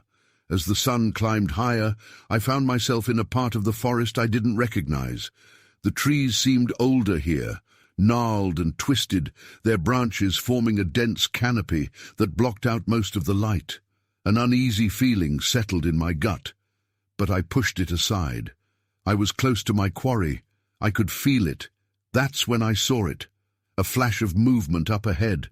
I raised my rifle, heart pounding with anticipation, but as I peered through the scope, my blood ran cold. What I saw wasn't a deer or any animal I recognized. It was big, easily 7 feet tall, with matted fur and unnaturally long limbs. For a split second, our eyes met through the scope, and I saw an intelligence there that sent a shiver down my spine. Before I could process what I was seeing, it was gone, melting into the shadows with impossible speed. I lowered my rifle, my hands shaking. What the hell had I just seen? Trying to shake off the encounter, I pressed on. But the uneasy feeling grew stronger with every step. The forest seemed different now, more menacing. The silence was oppressive, broken only by the crunch of leaves under my boots and my own ragged breathing. After what felt like hours of aimless wandering, I stumbled into a small clearing, and that's when I saw it, the carcass of a large deer, torn apart in a way I'd never seen before. The ground around it was soaked with blood, and there were strange, oversized tracks in the soft earth. I approached cautiously, my hunter's instincts warring with a growing sense of dread. The kill was fresh. Couldn't have been more than an hour old. Whatever had done this was still nearby. As I examined the carcass, the hairs on the back of my neck stood up, the way it had been mutilated. It wasn't the work of any predator I knew. The cuts were too precise, almost deliberate. A twig snapped behind me, and I whirled around, rifle at the ready. Nothing, but the feeling of being watched was overwhelming now. I scanned the tree line, my heart pounding so loud I was sure it could be heard for miles. That's when the stench hit me, a powerful, musky odor unlike anything I'd ever encountered. It was primal, wild, and it triggered something deep in my brain that screamed, danger.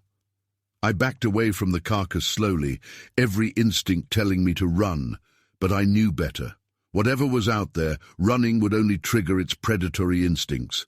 I had to stay calm, get back to my truck, and get the hell out of these woods. I started walking, trying to retrace my steps. But nothing looked familiar.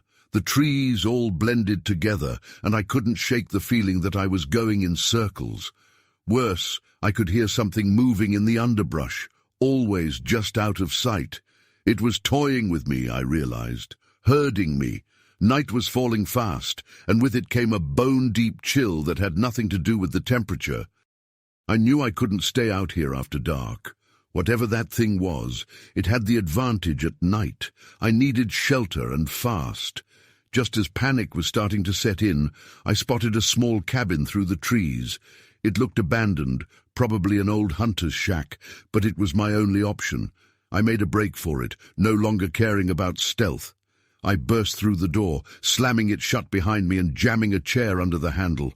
The cabin was dusty and clearly long abandoned, but it was shelter. I did a quick sweep, making sure all the windows were secure. As I caught my breath, I tried to make sense of what was happening, what I'd seen out there. It defied explanation. It wasn't a bear, wasn't a wolf, wasn't anything I could rationalize. The image of those eyes peering at me through my scope flashed in my mind. There had been something almost human in that gaze, but twisted, predatory.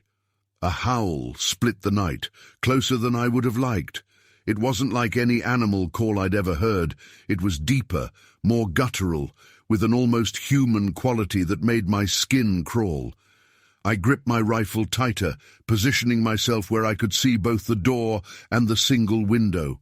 The hours crawled by, each sound from the forest outside sending a fresh wave of adrenaline through my system. I didn't dare sleep, didn't dare take my eyes off the entry points.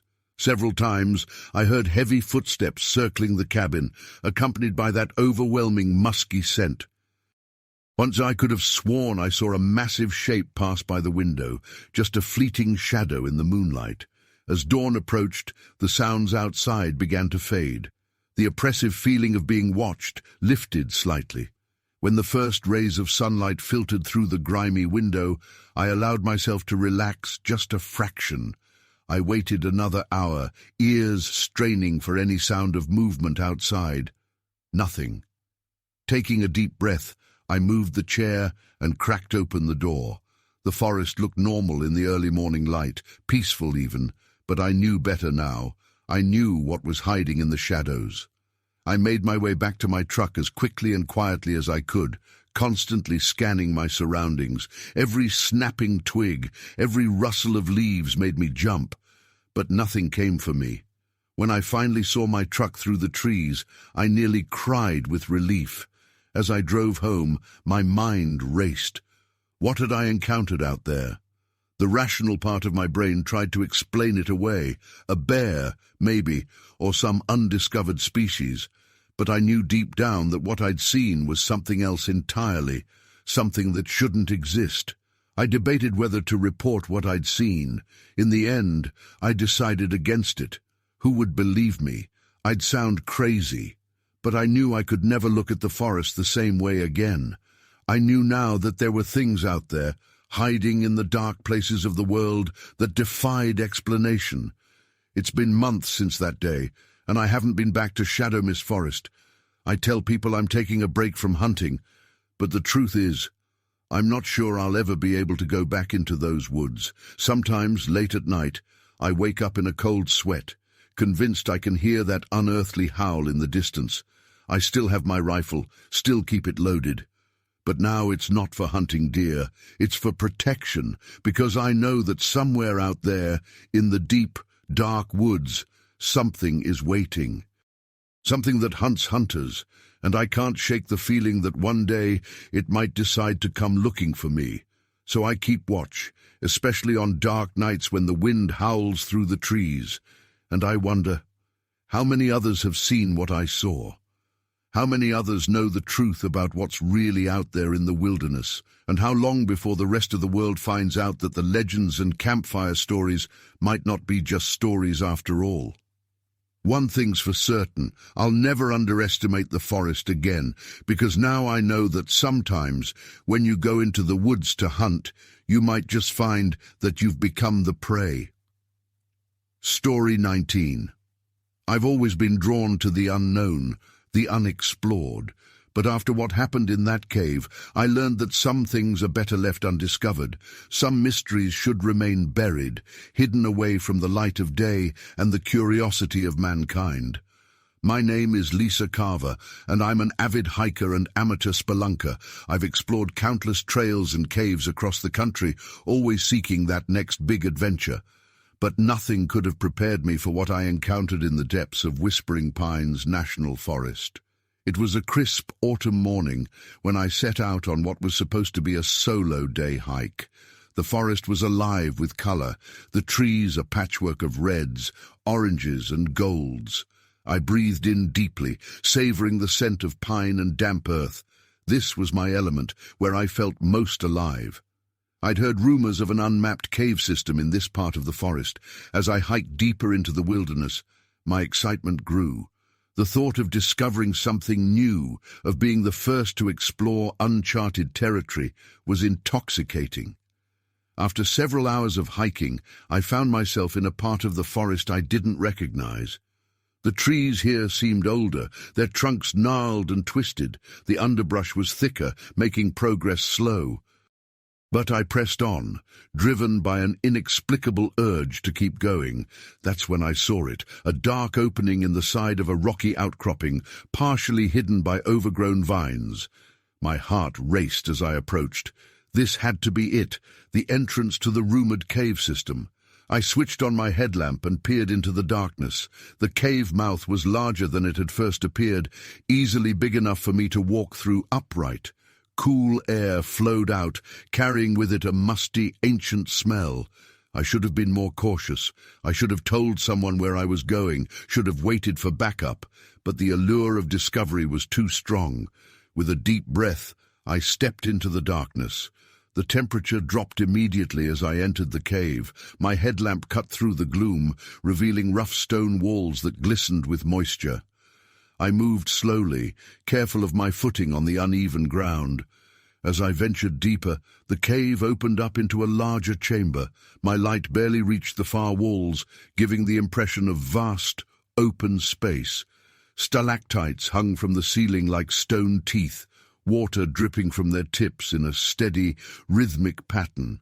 That's when I noticed something odd. Among the natural rock formations, there were shapes that seemed off, too regular, too purposeful to be the work of nature alone. I approached one of the walls, my heart pounding with a mixture of excitement and apprehension.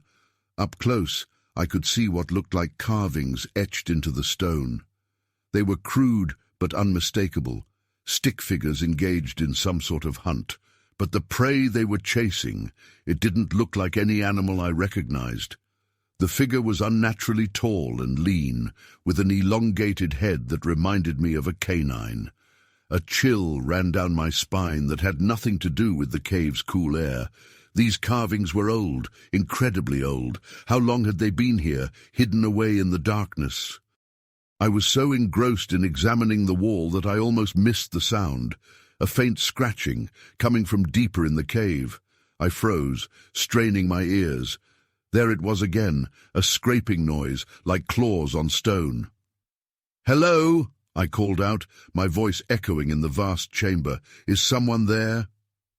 No response came, but the scratching grew louder. It was moving, getting closer. My mind raced through possibilities, a bear, maybe, or some other animal that had made the cave its home. But deep down, I knew this was something else entirely. I began to back away slowly, my eyes scanning the darkness beyond the reach of my headlamp. The scratching was all around me now, seeming to come from the very walls themselves. And underneath it all, I could hear something else, a low, rumbling growl that made the hair on the back of my neck stand up. That's when my light caught something moving in the shadows. For a split second I saw it, a tall, emaciated figure with matted fur and glowing eyes. It was gone in an instant, melting back into the darkness with inhuman speed. Terror gripped me, and I ran. I ran faster than I ever had in my life, my headlamp beam bouncing wildly as I scrambled back the way I'd come. I could hear it behind me, its heavy breathing and the sound of claws scraping on stone, spurring me on. I burst out of the cave entrance, gasping for air, but I didn't stop. I kept running, crashing through the underbrush, branches whipping at my face. I didn't slow down until I reached the main trail, my lungs burning and legs shaking. As I stood there, trying to catch my breath, I realized how quiet the forest had become. No bird calls, no rustling of small animals in the underbrush. It was as if the entire forest was holding its breath. I made it back to my car in record time, my hands shaking so badly I could barely get the key in the ignition. As I drove away, I couldn't shake the feeling that I was being watched. I kept checking my rearview mirror, half expecting to see that thing loping after me on all fours. For days afterward, I debated whether to report what I'd seen. In the end, I decided against it. Who would believe me? I had no proof, no evidence of what I'd encountered in that cave. I'd sound crazy, maybe even lead others into danger if they went looking for the cave themselves. But I couldn't forget. The image of those ancient carvings, of that creature in the shadows, haunted my dreams. I found myself researching local legends, poring over old books about folklore and cryptozoology, and the more I read, the more I began to piece together a terrifying possibility. The creature I saw. It matched descriptions of something the local Native American tribes used to talk about. A being that was neither man nor beast, that lurked in the deep woods and dark places. They had many names for it, but one that kept coming up sent chills down my spine. Skinwalker. I've never gone back to Whispering Pines. I tell people I've lost interest in hiking, that I'm pursuing other hobbies. But the truth is, I'm afraid of what's out there, hiding in the shadows of our world. Afraid that if I go back, I might not make it out a second time. Sometimes, late at night when the wind howls outside my window, I swear I can hear that low, rumbling growl. And I wonder, did I really escape that day? Or did I just lead something ancient and terrible back into our world? I keep my curtains drawn now, especially on moonlit nights, because sometimes, when I glance outside, I catch a glimpse of something tall and lean moving between the trees at the edge of my yard. Something with glowing eyes that seem to stare right into my soul. So if you're ever hiking in Whispering Pines, and you come across a cave that's not on any map, do yourself a favor. Turn around. Go back the way you came, because some things are better left undiscovered. Some mysteries should remain buried in the dark, and if you hear a whisper on the wind, calling you deeper into the woods, run. Run, and don't look back, because you never know what might be following you home from the shadows. Story 20. I've led hundreds of night hikes, but none quite like the one that unfolded in Shadow Creek Forest. What started as a routine trek turned into a night of terror that left my group and me questioning everything we thought we knew about the natural world. Some sounds can't be explained away, some sights can't be unseen, and some experiences change you forever. My name is Mark Reynolds, and I've been a trail guide for over a decade. I specialize in night hikes, helping people experience the wilderness after dark when it truly comes alive. Or at least, that's what I used to think. Now, I'm not so sure what really lurks in the shadows when the sun goes down. It was a crisp autumn evening when I met my group at the trailhead. There were 5 of them, a young couple, Tom and Sarah, 2 college buddies, Mike and Chris, and an older woman named Linda, who was celebrating her 60th birthday with her first night hike. They were all excited, a mix of nervousness and anticipation in their eyes as I went over the safety briefing.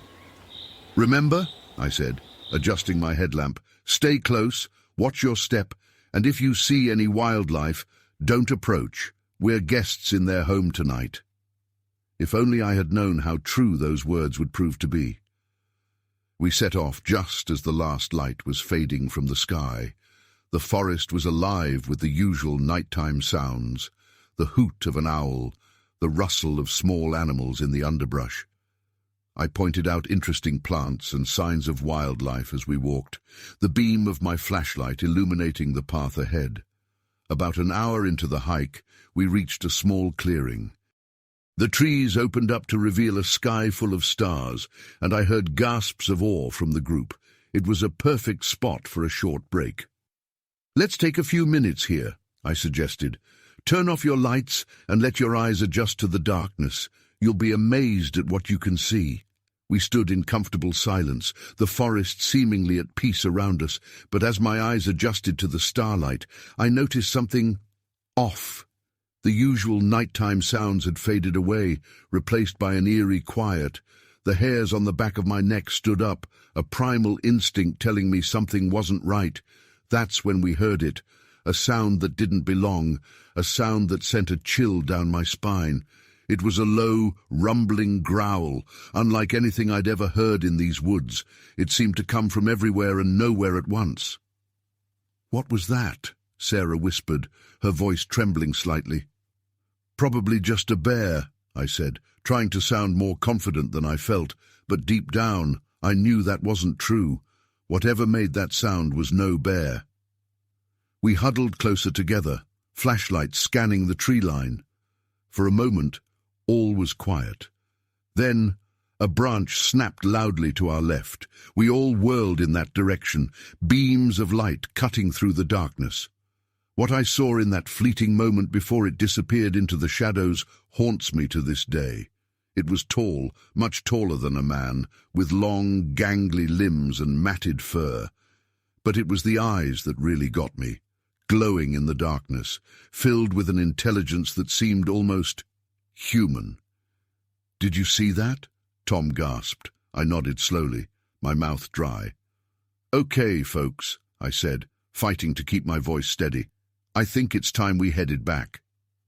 We set off at a brisk pace, the earlier leisurely atmosphere replaced by tense silence. I led the way, constantly scanning our surroundings. The feeling of being watched was overwhelming. As we walked, the sounds started again, branches breaking, leaves rustling, but always just out of sight, and underneath it all, that low, rumbling growl. It was following us, I realized with growing dread, herding us. "Mark," Linda said, her voice barely above a whisper, "what's out there?" I shook my head. "I don't know," I admitted, "but we need to stick together and keep moving." The trail seemed longer on the way back, each turn and bend unfamiliar in the darkness. More than once, I caught glimpses of movement in my peripheral vision, shadows that seemed to move independently of the trees, flashes of eyes reflecting our flashlights. We were about halfway back to the trailhead when Mike suddenly stopped. "Guys," he said, his voice tight with fear, "look at this." He was pointing his flashlight at a tree beside the trail. There, carved into the bark, were deep gouges, claw marks, but larger than any animal I'd ever seen could make, and they were fresh, the exposed wood still oozing sap. A twig snapped behind us, and we all spun around. There, at the edge of our light's reach, stood the creature. It was even more terrifying up close, easily 8 feet tall, with a mix of human and animal features that defied explanation. Its mouth was open in a silent snarl, revealing rows of sharp teeth. For a moment that felt like an eternity, we stared at each other across the darkness. Then Chris, in a panic, threw his flashlight at the creature. It ducked with inhuman speed, and the flashlight sailed harmlessly into the underbrush. That broke the spell. "Run!" I yelled, and we took off down the trail. We ran like we'd never run before, branches whipping at our faces, roots threatening to trip us at every step. I could hear it behind us, crashing through the underbrush with terrifying speed. The others were screaming, a mix of terror and exertion, but I forced myself to focus on the path ahead. I had to get them out of here. Just when I thought my lungs would burst, I saw the glint of metal ahead, the signpost marking the trailhead. "Almost there," I gasped out. We burst out of the tree line and into the parking lot. I fumbled with my keys, hands shaking as I tried to unlock my van. "Get in!" I yelled, finally managing to open the doors. We piled in, and I gunned the engine, tires spitting gravel as we peeled out of the lot. In the rearview mirror, I caught one last glimpse of a tall, dark figure standing at the edge of the forest before we rounded a bend and it disappeared from view. The drive back to town was a blur of adrenaline and fear. No one spoke. The only sound was our ragged breathing and the hum of the engine. It wasn't until we were safely back in the well-lit streets that anyone found their voice. What was that thing?" Sarah asked, her voice barely above a whisper. I shook my head slowly. "I don't know," I admitted. "I've never seen anything like it in all my years as a guide." We debated whether to report what we'd seen. In the end, we decided against it. Who would believe us? We had no proof, no evidence of what we'd encountered. We'd sound crazy, maybe even lead others into danger if they went looking for it. But we made a pact that night, the 6 of us. We promised to never speak of what we'd seen to anyone outside our group. Some things, we agreed, were better left in the darkness where they belonged. It's been months since that night, and I haven't led another hike. I tell people I'm taking a break, focusing on other aspects of my business, but the truth is, I'm not sure I can go back into those woods. Not after what I saw. Sometimes, late at night when the wind howls outside my window, I swear I can hear that low, rumbling growl, and I wonder, did we really escape that night, or did we lead something ancient and terrible back into our world? I keep my curtains drawn now, especially on moonlit nights, because sometimes when I glance outside, I catch a glimpse of something tall and lean moving between the houses, something with glowing eyes that seem to stare right into my soul. So if you're ever hiking at night and the forest goes quiet, if you feel like you're being watched by something just beyond the reach of your flashlight, turn back, go home, because some things are better left undiscovered. Some mysteries should remain hidden in the dark, and if you hear a growl that doesn't belong, that sends a chill down your spine and makes your heart race, run, and don't look back, because you never know what might be following you home from the shadows. Story 21. I've always loved camping alone, the solitude of just me and the wilderness. But after that night in Whispering Pines, I can't shake the feeling that I'm never truly alone out there. Some things, once seen, can't be unseen, and some nights leave scars that never quite heal. My name is Amanda Reeves, and I'm an experienced solo camper. I've spent countless nights under the stars, always feeling more at home in the wilderness than in the city, but nothing, in all my years of outdoor adventure, could have prepared me for what I encountered on that moonlit night in Whispering Pines National Forest. It was late September, the air crisp with the promise of autumn. I'd chosen a remote spot, miles from the nearest campground or trail. As I set up my tent in a small clearing, surrounded by towering pines, I felt that familiar sense of peace wash over me. This was where I belonged. The evening passed pleasantly as I cooked dinner over a small fire, listening to the forest come alive with nighttime sounds. An owl hooted in the distance, and small animals rustled in the underbrush. As the fire died down to embers, I crawled into my tent, zipping myself into my sleeping bag with a contented sigh. I'm not sure what woke me. Maybe it was a sudden absence of sound, the forest going unnaturally quiet, or maybe it was some primal instinct warning me of danger. All I know is that I found myself wide awake in the middle of the night, heart pounding, every nerve on high alert. That's when I heard it, heavy footsteps circling my tent. They were slow, deliberate, like whatever was out there was taking its time, sizing up its prey. I lay perfectly still, hardly daring to breathe. My mind raced through possibilities, bear, mountain lion, maybe a curious deer. But deep down, I knew this was something else entirely. The footsteps were too heavy, the gait too wrong.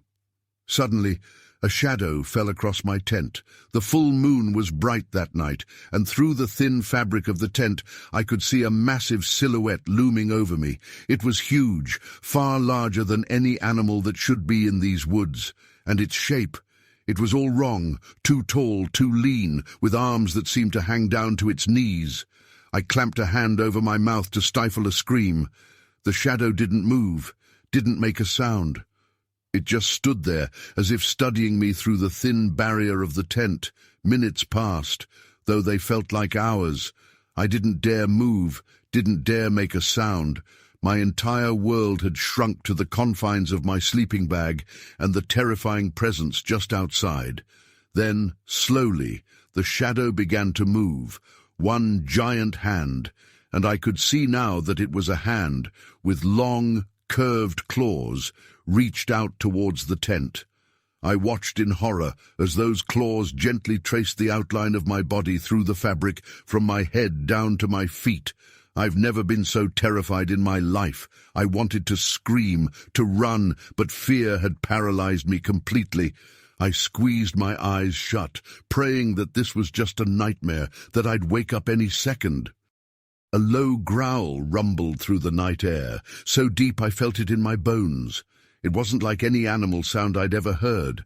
There was an almost human quality to it, an intelligence behind it that sent chills down my spine. Just when I thought I couldn't take it anymore, that I'd either die of fright or lose my mind, the shadow withdrew. The heavy footsteps moved away, fading into the forest.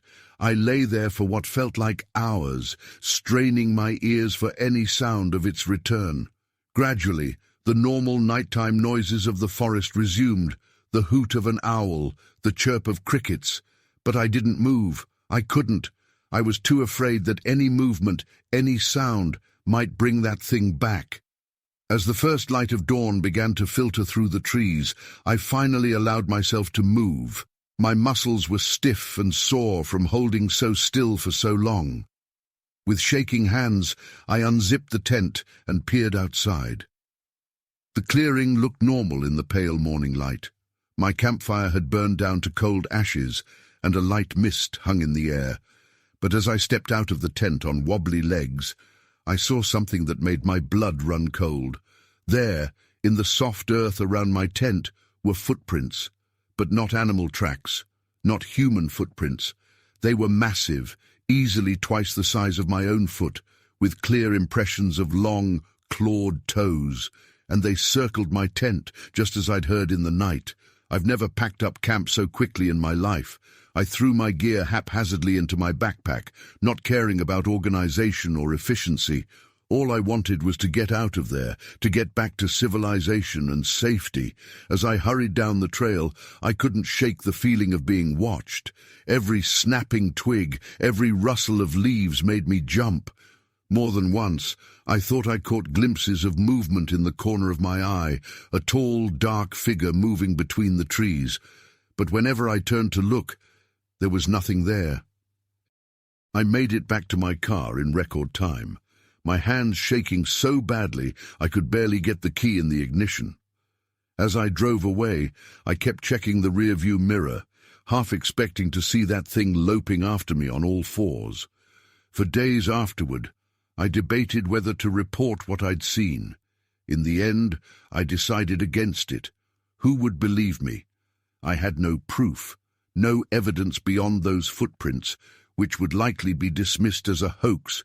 I'd sound crazy, maybe even lead others into danger if they went looking for whatever I'd encountered, but I couldn't forget.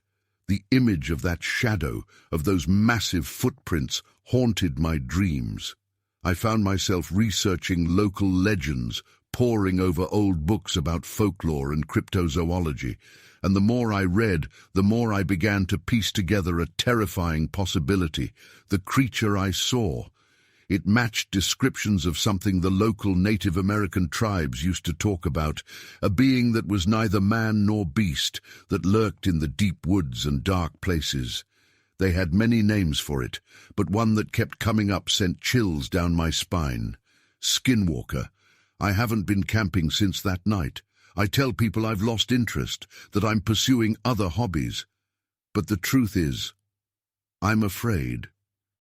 Afraid of what's out there, hiding in the shadows of our world. Afraid that if I go back into the wilderness, I might not make it out a second time. Sometimes, late at night, when the wind howls outside my window, I swear I can hear that low, rumbling growl. And I wonder, did I really escape that night, or did I just lead something ancient and terrible back into our world? I keep my curtains drawn now, especially on moonlit nights, because sometimes, when I glance outside, I catch a glimpse of something tall and lean moving between the houses in my neighborhood, something with glowing eyes that seem to stare right into my soul. So if you're ever camping alone, and you wake up in the middle of the night to the sound of footsteps circling your tent, don't move, don't make a sound, and pray for the sun to rise quickly, because some things are better left undiscovered. Some mysteries should remain hidden in the dark, and if you see a shadow that doesn't belong, that sends a chill down your spine and makes your heart race, run, run, and don't look back, because you never know what might be following you home from the wilderness.